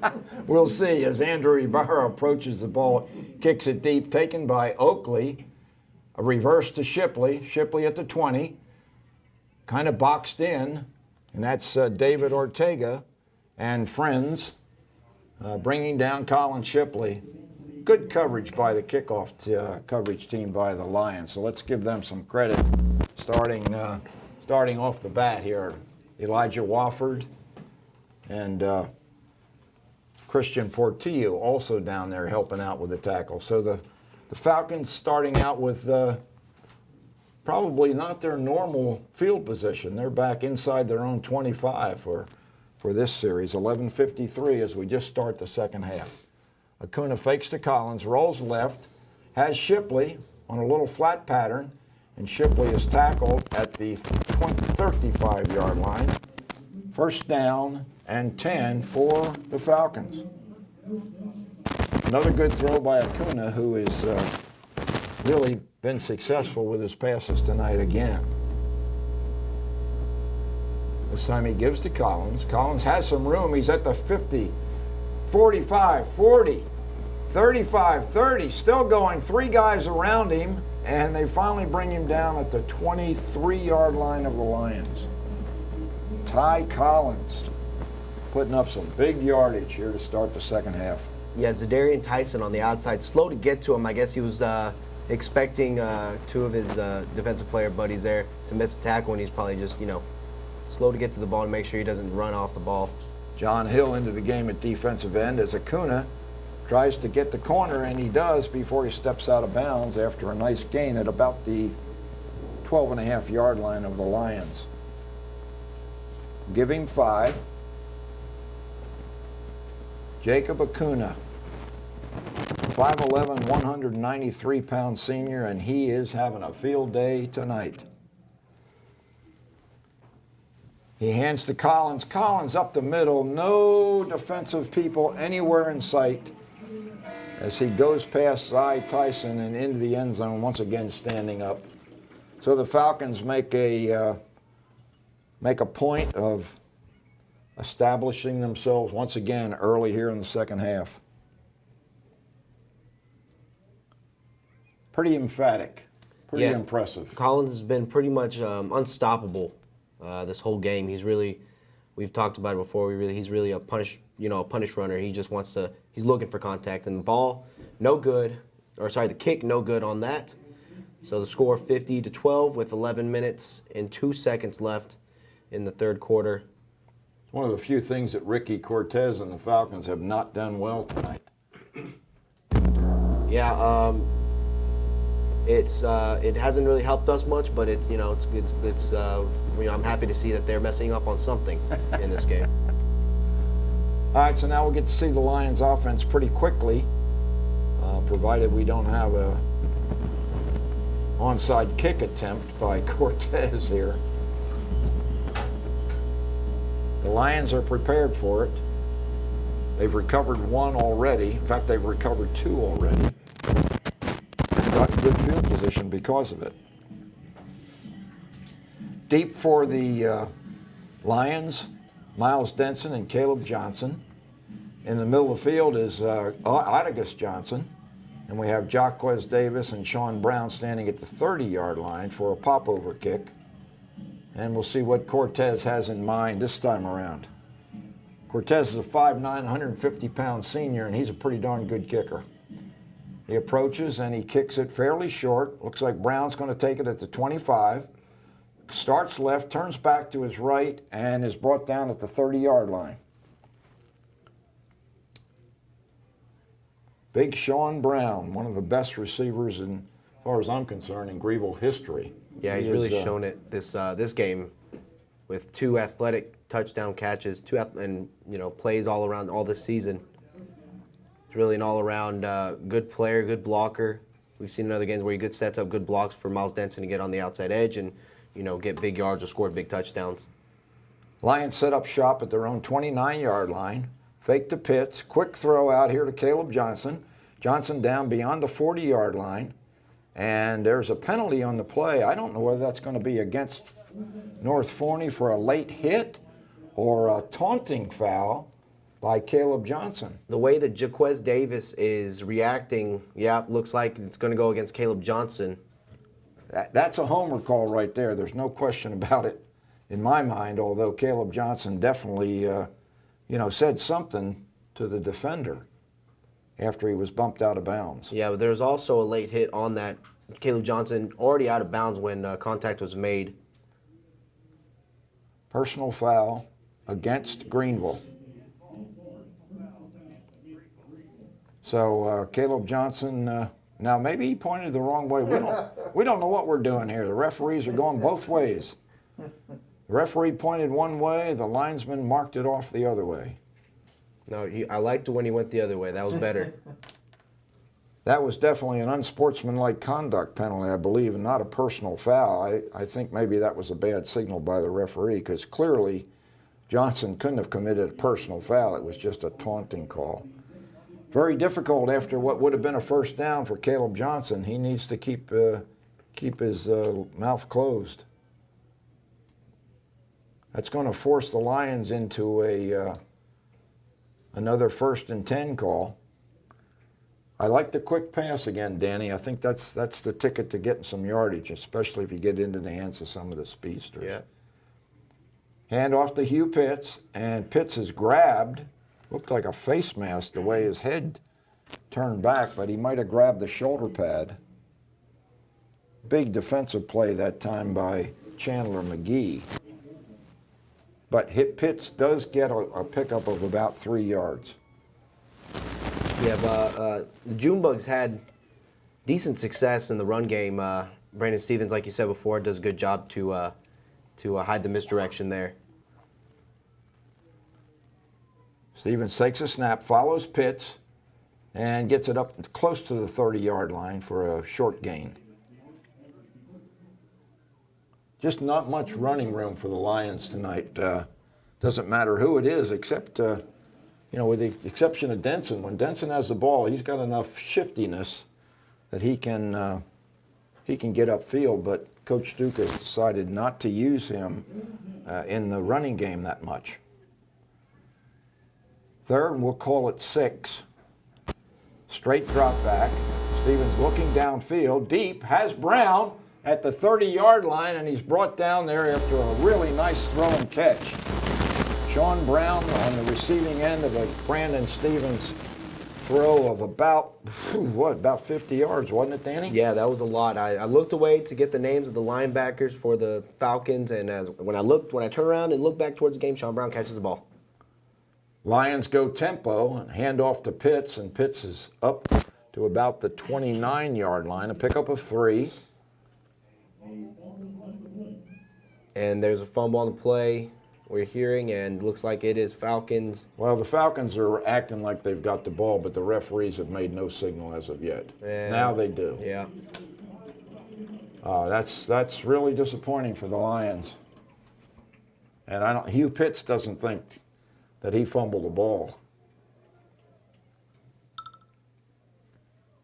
Usually don't talk much about the officials, but, maybe a little homerism tonight going on. Yeah, we've seen a couple calls that are very questionable. And Coach Duke wants to talk to the referee. I think he thinks that the ball was either forward motion or, the ball was down by contact. The referee just turns his back on him and walks away. Falcon ball. Disappointing end to a very promising drive for the Lions. Looks like maybe we've got the second string quarterback in the game now for the Falcons. It'll be Landon Heath. And the running play nets about 4 yards. Call it 5. 2nd and 5 for the Falcons. Fake. Heath on the throw has Shipley wide open at the 50. Still going and tackled by 3 Lion defenders, including Zy Tyson, at the 42-yard line. Heath with an absolute bullet to Colin Shipley, who was wide open at midfield. First down for the Falcons. Ball spotted at the 42-yard line of the Lions. And it looks like Greenville's going to call a timeout. We'll take a quick break with them. We'll be right back.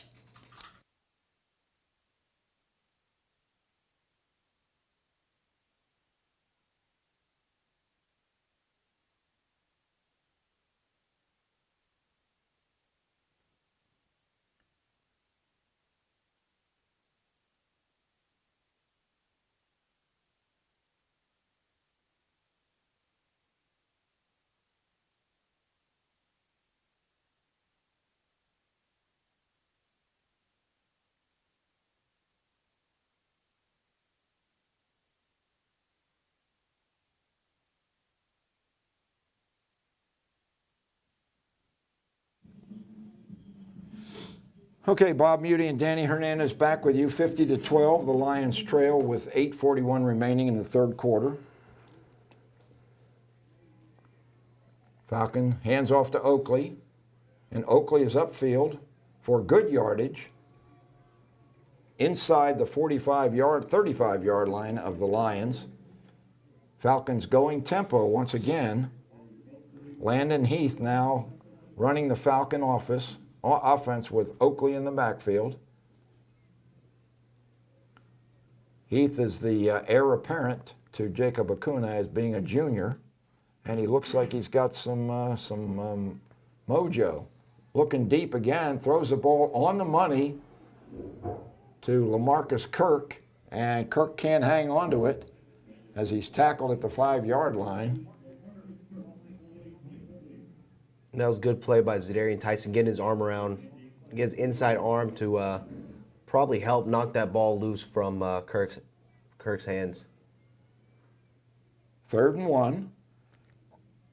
Hands off to Oakley. Oakley got a lot of room off left tackle before Jackson Cathy brings him down, and we've got another penalty on the play and some unpleasantries between some of the guys in gray and some of the guys in blue.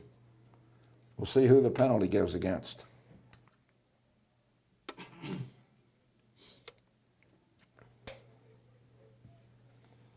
Referees in consultation.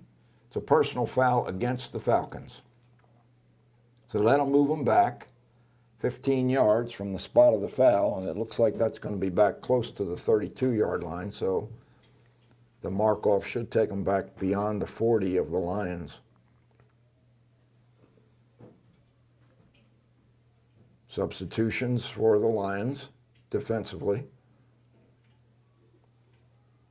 A lot of frustration, I think, on the field right now, particularly for the guys in the gray. Yeah, scoreboard not very pretty, and frustrations getting to them, and it's easier for them to get a little bit more annoyed than they usually would.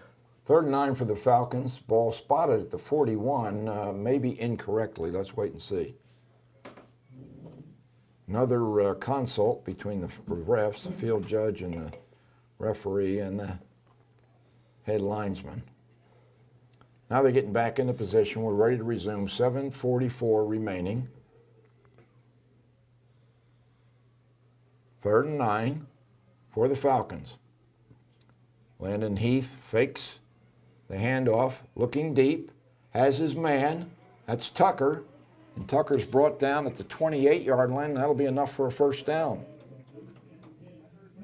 I'll tell you what, the Falcons didn't lose very much from Acuna to Heath. They both throw the ball really well. Yeah, Acuna might be. Heath this time hands off to Oakley. Oakley jitterbugs and scoots through into the arms of Josh Luna. Picks up about, we'll call it 5 yards on the play. Heath, 2nd and a long 5. Heath is looks like he's more of a pocket passer, and Acuna is both a shifty runner and pocket passer. He's very similar in size as he's throwing the ball downfield and very nearly intercepted, looking for Tucker, Tyler Tucker, down in the end zone under the coverage of maybe Josh Luna. Let's see who that was. Is that Wofford? That might be Zadarian Tyson still. Nearly intercepted as well. I think that was Wofford back there, but in any event, looks like maybe another penalty against the Falcons. Yeah, it was holding on the Falcons. So the Falcons struggling a little bit with the yellow laundry. We'll call it 2nd down now, and 16 to go. 2nd and 16 from the 34-yard line of the Lions. Heath drops straight back. Now he scrambles forward. He's got a lot of room straight up the field and slides at the 18-yard line. There's a flag very on the close play. to the 1st down. And was that a penalty on the defense on the slide? Yeah, that's going to be a penalty on the. They're probably going to call that a personal foul or Late hit. roughing the passer there. He trying to tackle him, leading with the head on the slide. Well, Heath showed some pretty good foot speed there too. Yeah, he did show some pretty good foot speed. They're about the same size. Heath is shown as 5'11", 187. Of course, Acuna is same height at 193. So penalty against the Lions moves the ball down to the 10-yard line. And it's going to be 1st and goal from there. Champion goes off. Heath turns around, looks to the sideline for the call. Still got Oakley in the backfield with him. Takes a snap. Hands to Oakley, fakes a pass. Oakley moves forward to the 5-yard line for a pickup of about 5. Falcons moving regularly down the field, effortlessly almost. 6 minutes and 6 seconds remaining in the third quarter, and they have a 38-point lead. Heath now rolling left, pressured by Hill, pressured by Jones, stops and throws, and he's got a man standing wide open in the back of the end zone for a Falcon touchdown. That is Colin Shipley, one of the leading receivers for the Falcons. Shipley's a good one. Yeah, Shipley, we've seen him make some pretty. He's the one that made the the left-handed catch in the air. He's also pretty shifty. He's probably the Falcons' equivalent of Miles Denson. Not as fast though. Cortez gets back to his successful PAT ways and brings the score to 57-12.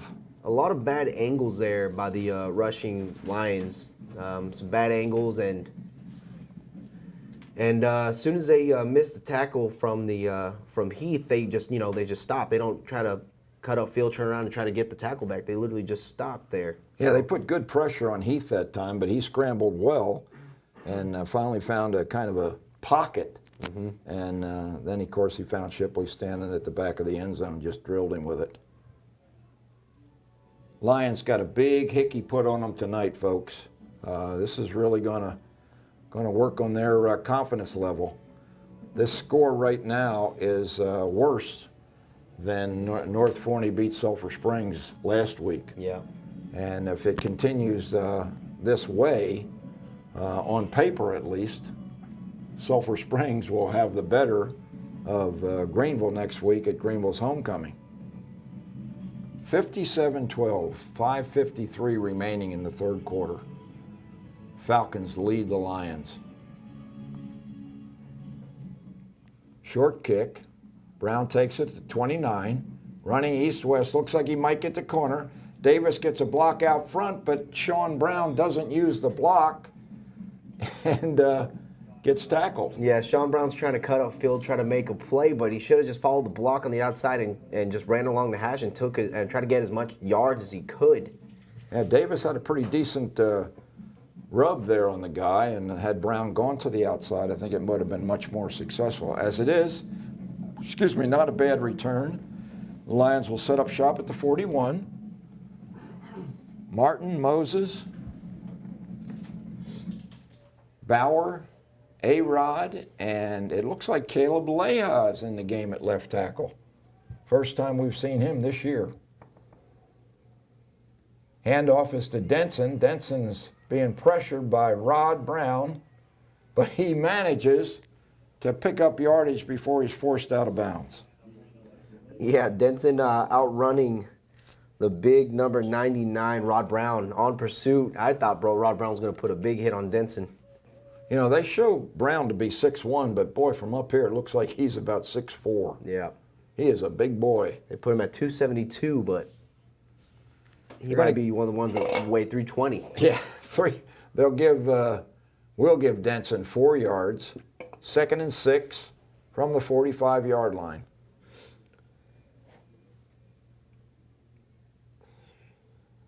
Johnson's in the slot to the right. Stevens takes a snap, hands to Atticus Johnson, and Johnson is forward for about 3 yards before he's swarmed under by blue shirts. Atticus Johnson with his first carry of the night. The same big three are in on the defensive line, but we're seeing a little bit better running game. Maybe we finally have worn them down a little bit. Well, there may those guys are pretty strong, but that time maybe the O-line for offense did a little bit better job. Leha is allegedly one of the best blockers for the offensive line of Greenville, so let's see if that makes a difference. He cuts his man, Brown, and the throw is low, intended for Zy Tyson. That's going to bring up a 4th down at the 48-yard line, and the Lions really need a conversion desperately here. Yeah, it looks like the kicking team's going to come out, or the punt team's going to come out for the Lions on 4th, and looks like 4th and 3. 4th and 3 from their own 48, and Coach Duke has decided at least to line up in in punt formation. We'll see if indeed they punt or whether or not they decide to go with a fake. Isaiah Lowe in punt formation. He does indeed kick it away. It's a low kick. It's going to roll away as Shipley lets it go. Ball's rolling nicely, so a good kick by Lowe is downed at the 7-yard line. Might have been Kadarian Johnson on the kick coverage. Shipley wisely just let that one go. Yeah. Ball just really can bounce awkwardly on artificial turf. Mm-hmm. And the way they're moving on offense, they don't have to worry about their starting field position. This is the worst they've had all night, the Falcons starting deep in their own territory at the 7-yard line, leading 57-12 over Greenville's Lions. Heath takes a snap, hands to Collins. Collins breaks a tackle at the line of scrimmage by McCallum and moves forward for a couple of yards, hard yards that time. Jarian Anderson on the first tackle there on the outside, you got to keep his head up. He put his head down and dove for Collins, but... And I misidentified. That is Oakley, and it's still there in the game, so you're right, Collins Oakley is done for the night. Oakley again with the carry, taking the handoff from Landon Heath. Gets a couple of yards. Could be that we've got some reserves in there for the Falcons.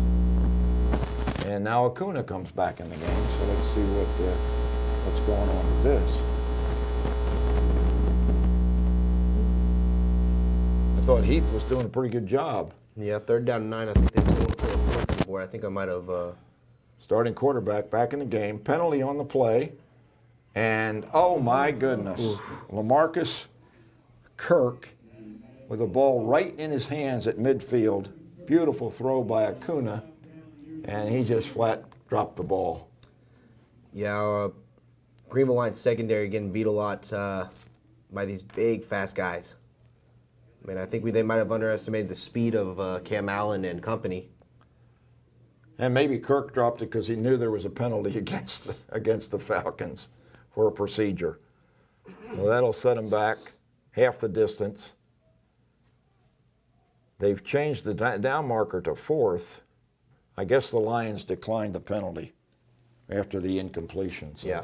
Forced the punt formation. I think this is the second punt, only the second punt that Cortez has had to make this evening. Brandon Stevens, maybe the third. Brandon Stevens standing at the Falcon 45-yard line. And a delay of game penalty. Mm-hmm. So the Falcons now making a few silly mistakes. It's going to cost them half the distance to the goal. So Cortez standing very near the back line now of his own end zone. See if the Lions can get some pressure. Cortez gets it away. Stevens fair catches at the 36-yard line. So the Lions now really good field position. Let's see what they can do with it. And hopefully something can happen, at least put a little bit more points on the board and make it a better score than 57-12. Maybe put some, maybe I see, let's make it a 57-20 would be a little bit better, I think, if we get a touchdown and a 2-point conversion. Well, the Lions are playing for pride right now. They're pretty much out of this game. Oh, yeah. But you know that they want to do something positive, and that would be good for the morale of the team if they can get a couple touchdowns here at the end of the game. Quick pass out here to Caleb Johnson. Johnson's pushed out of bounds by Holt inside the 30-yard line, so a short gain. We'll call it a 7-yard pickup, 6-yard pickup. 2nd and 4. Ball spotted right at the 30-yard line. Lions going tempo. Pitts, I think, or maybe that's Johnson in the backfield with Stevens. Johnson fakes, pass to Johnson. Caleb Johnson, he spins out, gets down inside the 20-yard line. The fake was to Otagus Johnson by Stevens. A nice deception by the quarterback. And a quick pass out to Caleb Johnson, who moves it forward for a first down. Lions set it up at the 20-yard line. Jaquez Davis left. Johnson and Brown split out to the right. Denson now in the backfield in the I formation, takes the handoff, got some room, down to the 10, 5, and he's forced out of bounds there after a first down pickup. Miles Denson showing his quickness. One of the few carries that he's had tonight, but every time he's touched the ball, once again, he's been successful. Just nothing really, really long. It's always fun watching him run. You think, man, he's running so fast. You don't think he can get much faster. Then he just rips off with the burst of speed and just zips by defenders. Yeah, and he's a bit hobbled. There's no question about it. He's limping as he comes to the left here as the Lions set up trips left. Otagus Johnson in the backfield with Brandon Stevens. Takes a handoff, tries to go right. He's going to be in the end zone for a Greenville touchdown. Otagus Johnson, his first touchdown of the year as a varsity player. And that's going to mean a world to Otagus Johnson. I'll tell you, OJ is he's a talented kid, has a lot of ability, and that's the kind of play that can get him going for the season. I think that means a lot to everybody. All the Greenville Lions out here right now. I think it's going to mean a lot. That touchdown is much needed. And Andrew Ibarra is going to try for the extra point, this time out of the hold of Garrett Phillips. It's down, kick is up, and Ibarra is good. 57-19 as the Lions close the huge gap down just a little bit here at Citibank Field in Forney. 6-yard touchdown run, if I'm not mistaken, by Otagus Johnson. Makes the score just a little bit more respectable, Danny. Yeah, I'd still, if I was Coach Duke, I still would not answer Coach Jackson for a few days, but you know. You think they're going to shake hands or do a fist bump after the game? Yeah, I think it's going to be COVID would stop us from shaking hands, but I think it's going to be like a good, like a what's up nod, rather than I'd probably just walk away. Honestly, it's a big butt kicking here, 57-19. And the Falcons, I wonder if they'll have the hands team up for this kick attempt. Think we'll see the watermelon kick? Well, we'll see. Ibarra is teeing it up like he's going to kick it deep, but I don't know. Would you try an onside being this far behind? Probably not. Not much to lose at that point. And Ibarra does, in fact, kick it deep, and he gets a good foot into that. That comes down into the end zone. Andrew Ibarra showing a huge leg. Ball hits about a yard deep and goes through the end zone and almost onto the track that circles this field. This is a lovely tartan track and a beautiful, beautiful field, turf field with colors of dark and light green for every 5 yards, and it's really, really nice. So at the 25-yard line, Landon Heath, hands off. It's probably Oakley in there. Or is that Acuna back in the game? That is Acuna. Yeah, it's Acuna, and that is Collins? Collins back in the game. Well, looks like maybe the first teamers are back in the game. 58-19 is not a large enough lead. Ty Collins goes ahead for about 9 yards before he's brought down by McCallum. Ball placed at the 34-yard line, 3rd and 1. Collins again will have the first down beyond the 35-yard line. Rebels piling up the yardage. Excuse me, the Falcons. I got the South Grand Prairie Rebels in there somewhere. Where'd that come from? No idea. Okay, Falcons, 1st and 10. 36-yard line. Oakley this time with the carry, and he is swarmed under by a pride of Lions at the 35-yard line. Last one to get up, Andrew Ibarra. Getting a little work at defensive end slot. The sophomore is looking pretty good down there. loss of a half a yard. Second, we'll call it 11. Jacob Acuna back in the game. Hands to Oakley. Oakley has some room, and he's up beyond the first down stick, and he'll have a first down. Nice run. Jermaine Oakley. Yeah, it's a good job by Josh Acuna catching Greenville Lions secondary still shifting there in the defensive backfield, and he caught him there. That was a huge hole that the O-line opened up that time. Yeah, they were not ready for that. Lions, someone calls a timeout. And we'll take a 30-second break ourselves as we catch our breath here at the end of the third quarter. The Lions trail North Forney's Falcons 57-19. We'll be right back.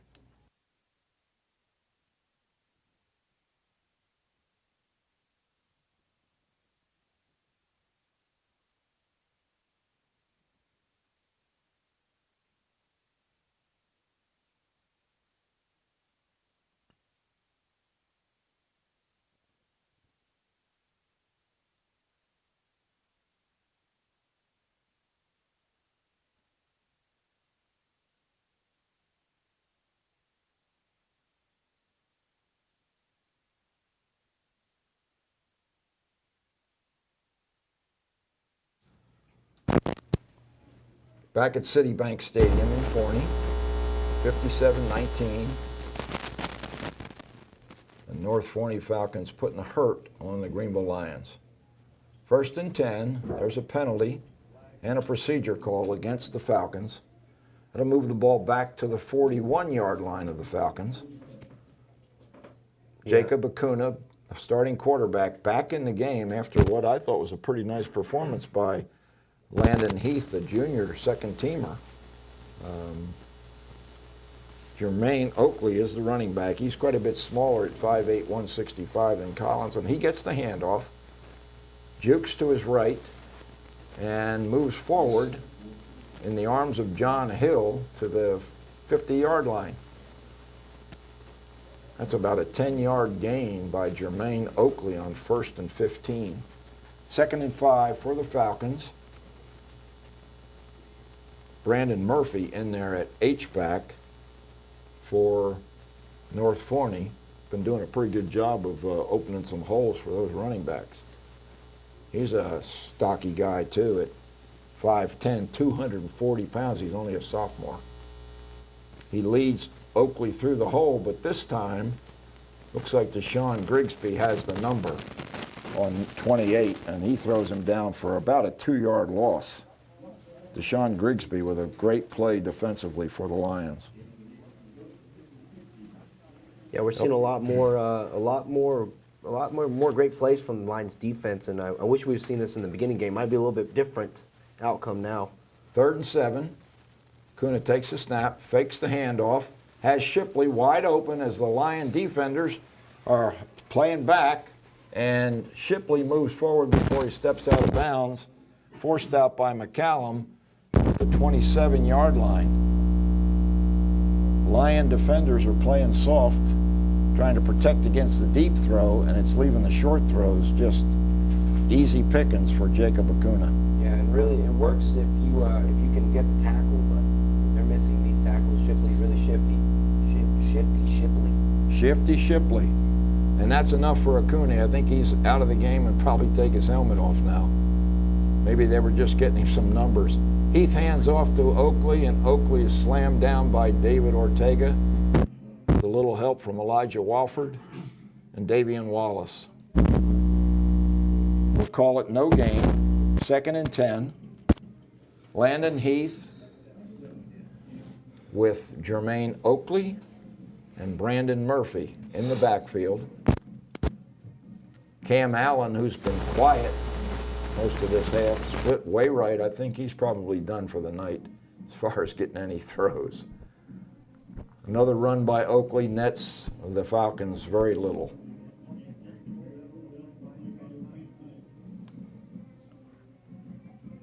You think maybe we've got some reserve offensive linemen, or you think we still got the first teamers in there?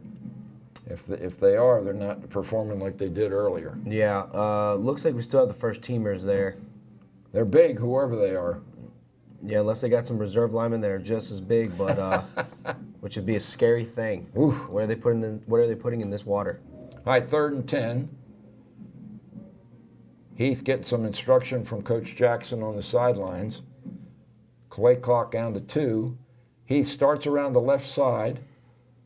Attempted tackle by Ibarra in the backfield. And Heath moves forward for a pickup of about 5 yards. Brings up a 4th down. We'll call it 6. Ball spotted at the 24-yard line of the Lions, and it looks like the Falcons are going to go for it. A little bit outside Cortez's field goal range. Landon Heath. Now he's got Ty Collins in the backfield with him, and Coach Jackson decides it's time for a timeout. Yeah, just to put it into perspective for the for everyone watching, you can't really tell how big these guys are. Starting from the right, Byron Golden, 5'10", 285. And we go down to Riley Tracy, 6'2", 320. Josh Anderson, 6'2", 342. I think we got Tim Jones, 6'1", 311, and if I'm looking right, yep, 73 out on the field. That is Bobby Barbour, 6'3", 277. He is the smallest guy at 277. And we saw Jake Schwartz before the game on crutches. Jake's a little guy. He's only 6'4", 300. And Brandon Murphy, the tight end / fullback, getting all these blocks in for Collins, and he is 5'10", 240. Yeah. Tyler Tucker in there now at the H-back. Landon Heath takes a snap, fakes to Collins, has some pressure, gets the throw off, and I believe it's a completion to Allen. Allen was well covered that time, but he made the reception for a 1st down. Might have been Garrett Phillips on the coverage, but he kept his body between Phillips and the ball. Mm-hmm. Yeah, that was a good thus job. the completion. So 1st down. Nice throw by Heath. 1st down for the Falcons. Ball spotted the 13-yard line of the Lions. Hand off to Oakley. And once again, Oakley doesn't get very much. 8 minutes remaining in this lopsided 57-19 game. Cam Allen comes off the field now. Probably his night is over. Replaced out there by Kirk, who had the drop of what would have been an obvious touchdown, but would have been called back anyway because of a penalty. All right, 2nd down for Heath and the Falcons. Hands to Oakley. Oakley slips a tackle and then is brought down after a gain of about 2.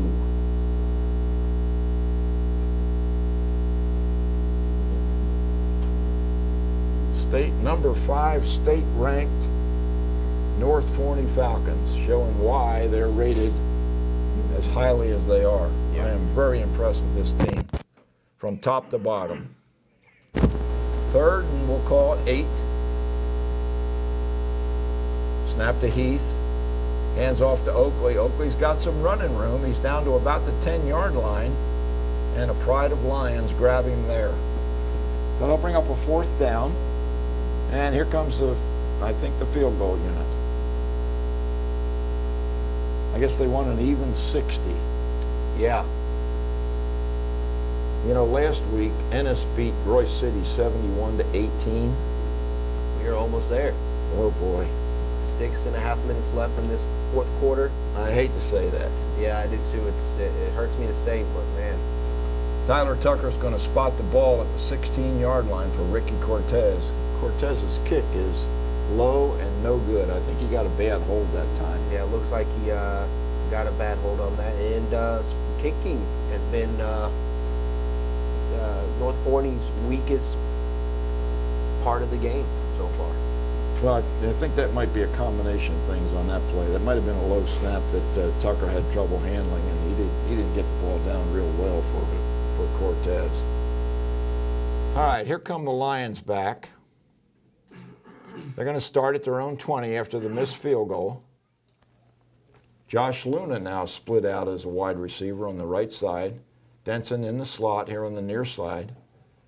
Stevens fakes, has a man wide open, and misses him on the far sideline. That might be Davis out there. Boy, Stevens had an opportunity there for 6 points, but he just overthrew Jaquez Davis.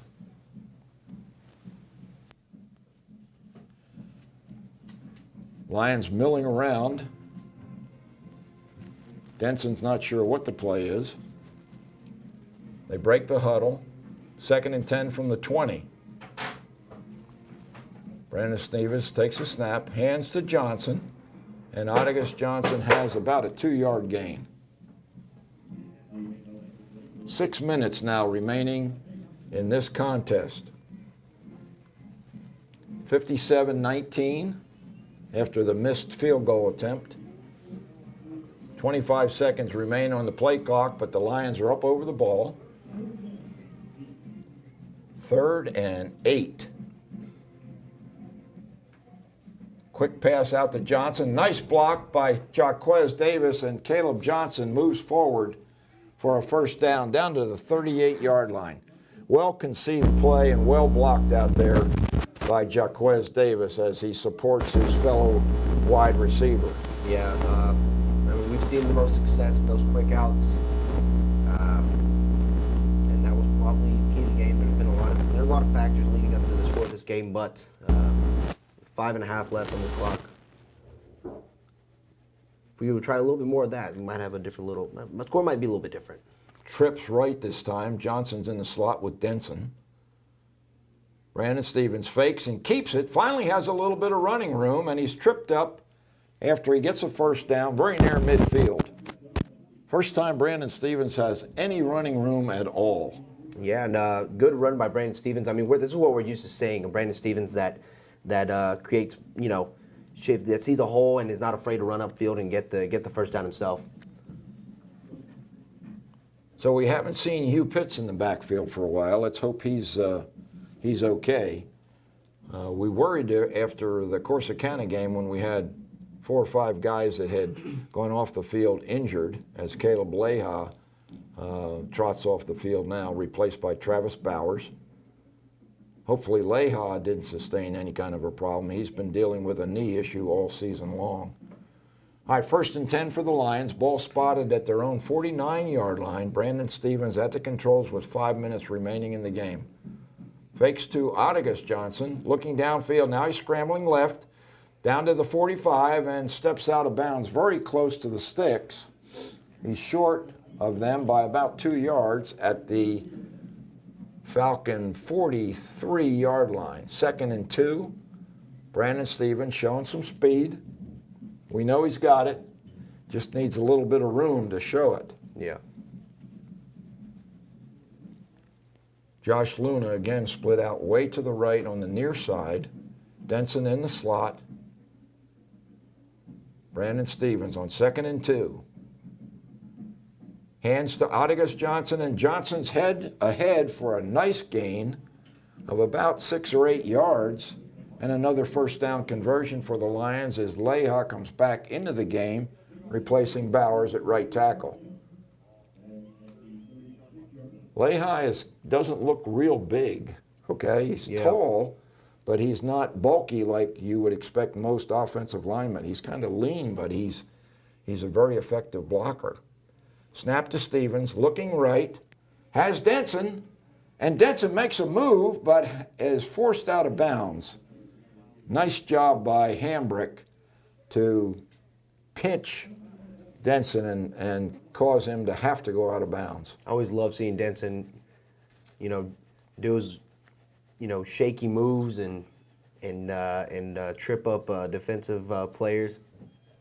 He had Hambrick just falling all over himself. Had him on skates. 2nd and 1 for the Lions inside the 30-yard line of the Falcons. Denson gets the handoff, Denson moves forward for a first down inside the 25 to the 24-yard line. 4:08 and the clock running.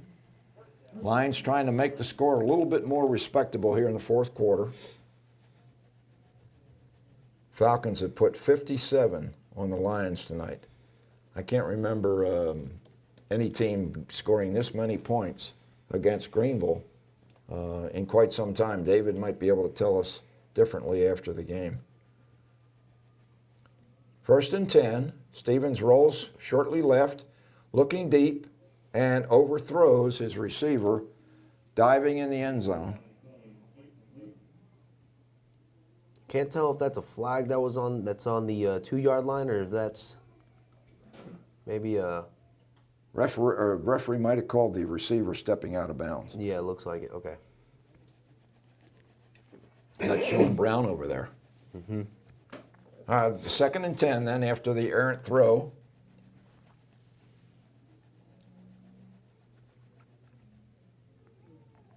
Trips right, Luna, Denson, and Caleb Johnson. Hand off to Otagus Johnson. He's got a lot of open field, and he's going to score. Otagus Johnson, his 2nd touchdown of the evening. Wow, that was well blocked on the left side by the offensive line. Yeah, well blocked, and way to go, Otagus Johnson to get on the outside. Lotto Green on the outside edge there, and he quickly shifted there to run down the hash mark for that touchdown.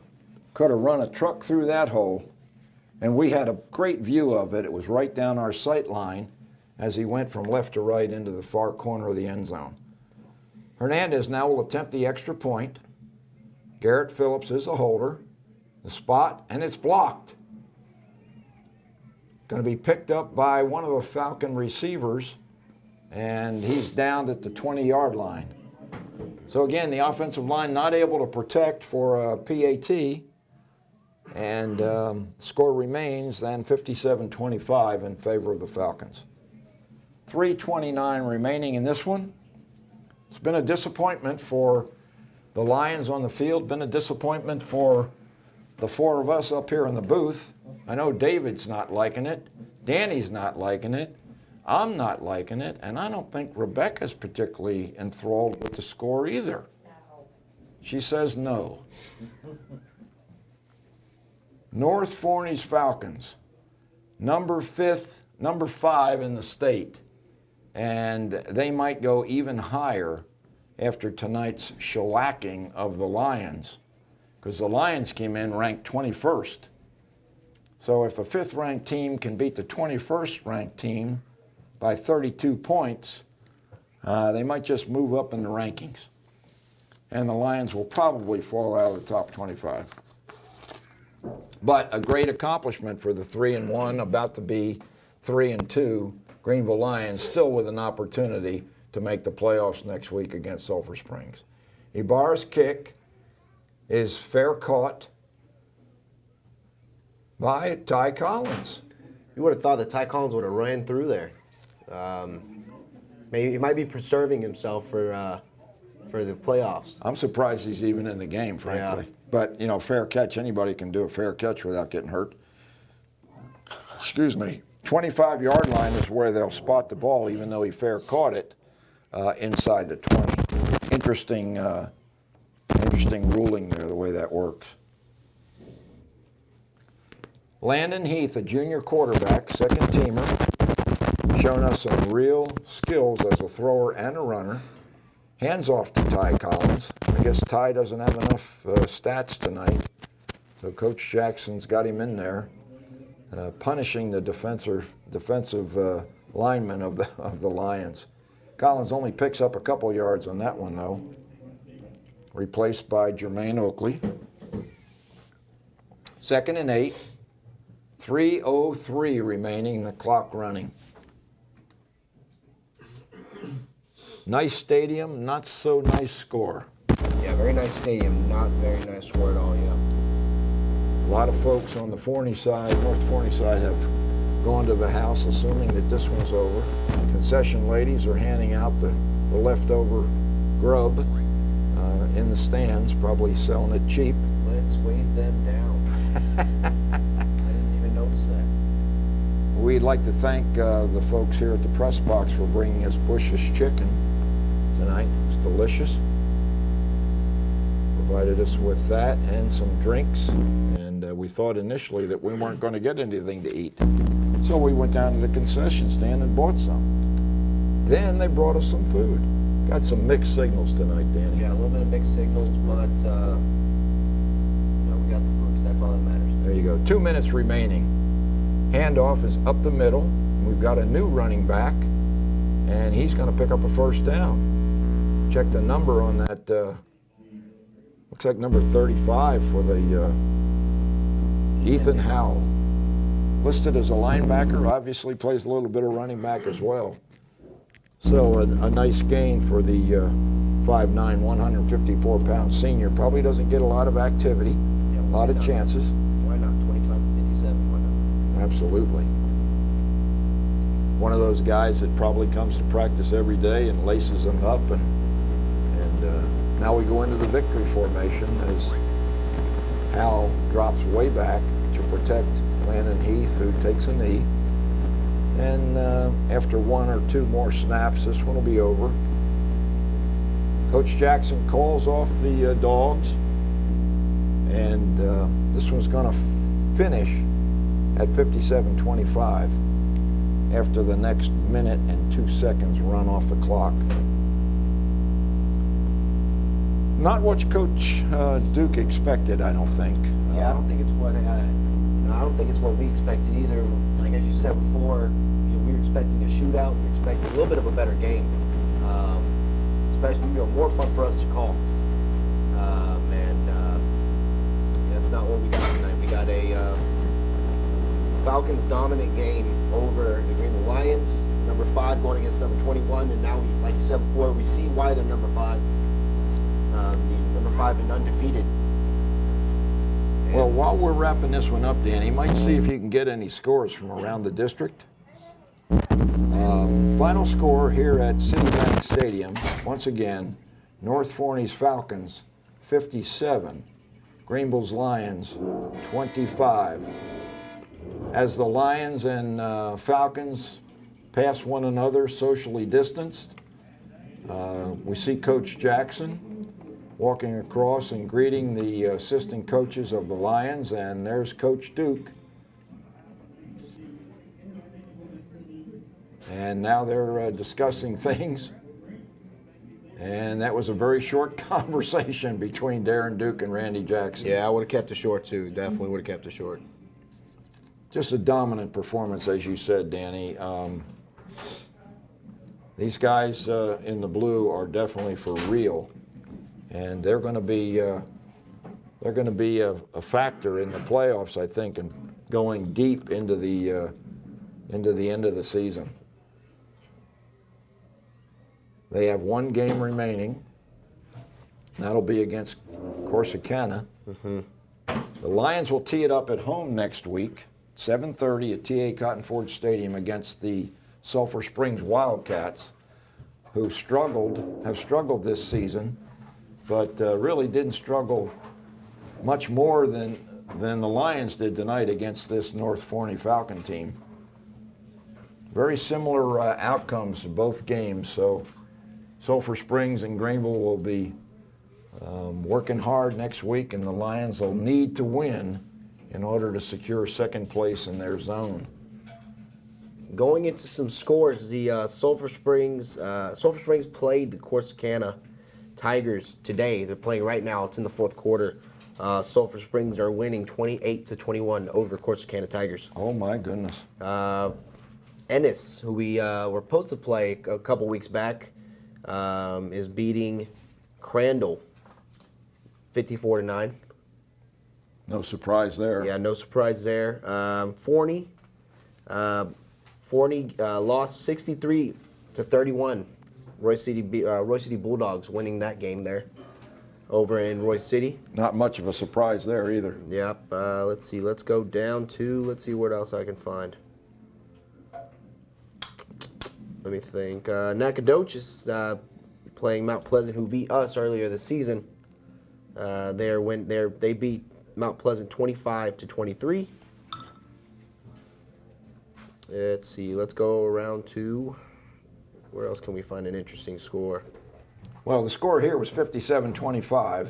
Yeah. And Rebecca needed that information that she could report on the screen, I guess. Mm-hmm.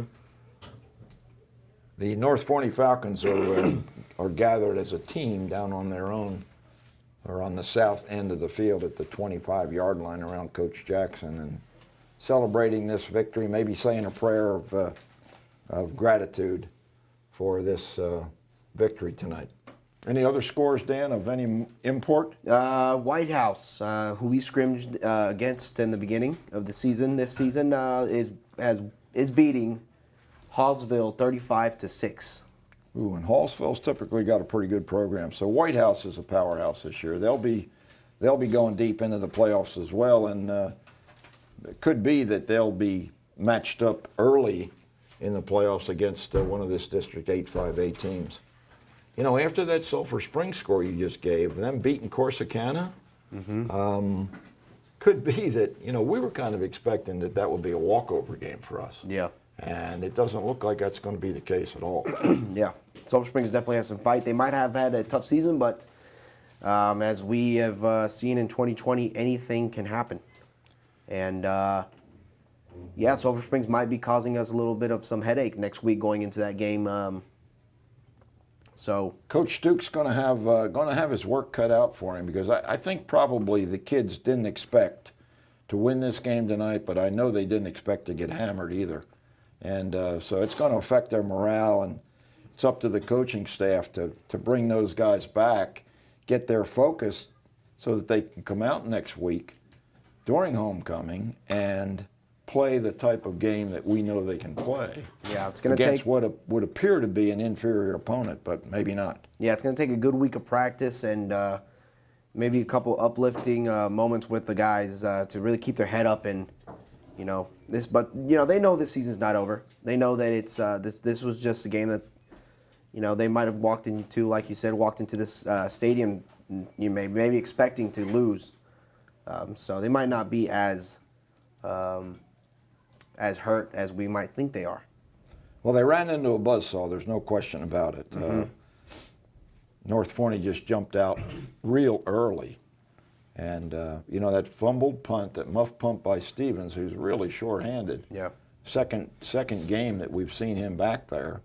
And just not something that we expected, and gave North Forney really good field position. And they didn't take very long to go down and punch it into the end zone, I think 2 or 3 plays. Danny and I will take a break here for about a minute, and then we'll be back maybe with David Claiborne for some final game statistics. So for GEUS 34, we'll be back in 60 seconds.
Bob Muty, Danny Hernandez, Rebecca Hernandez, and now David Claiborne with the statistics for the second half and the finals in the game. 57-25, the final score. David, what do you got for us? Well, first downs, 21 for the Falcons, 9 for the Lions.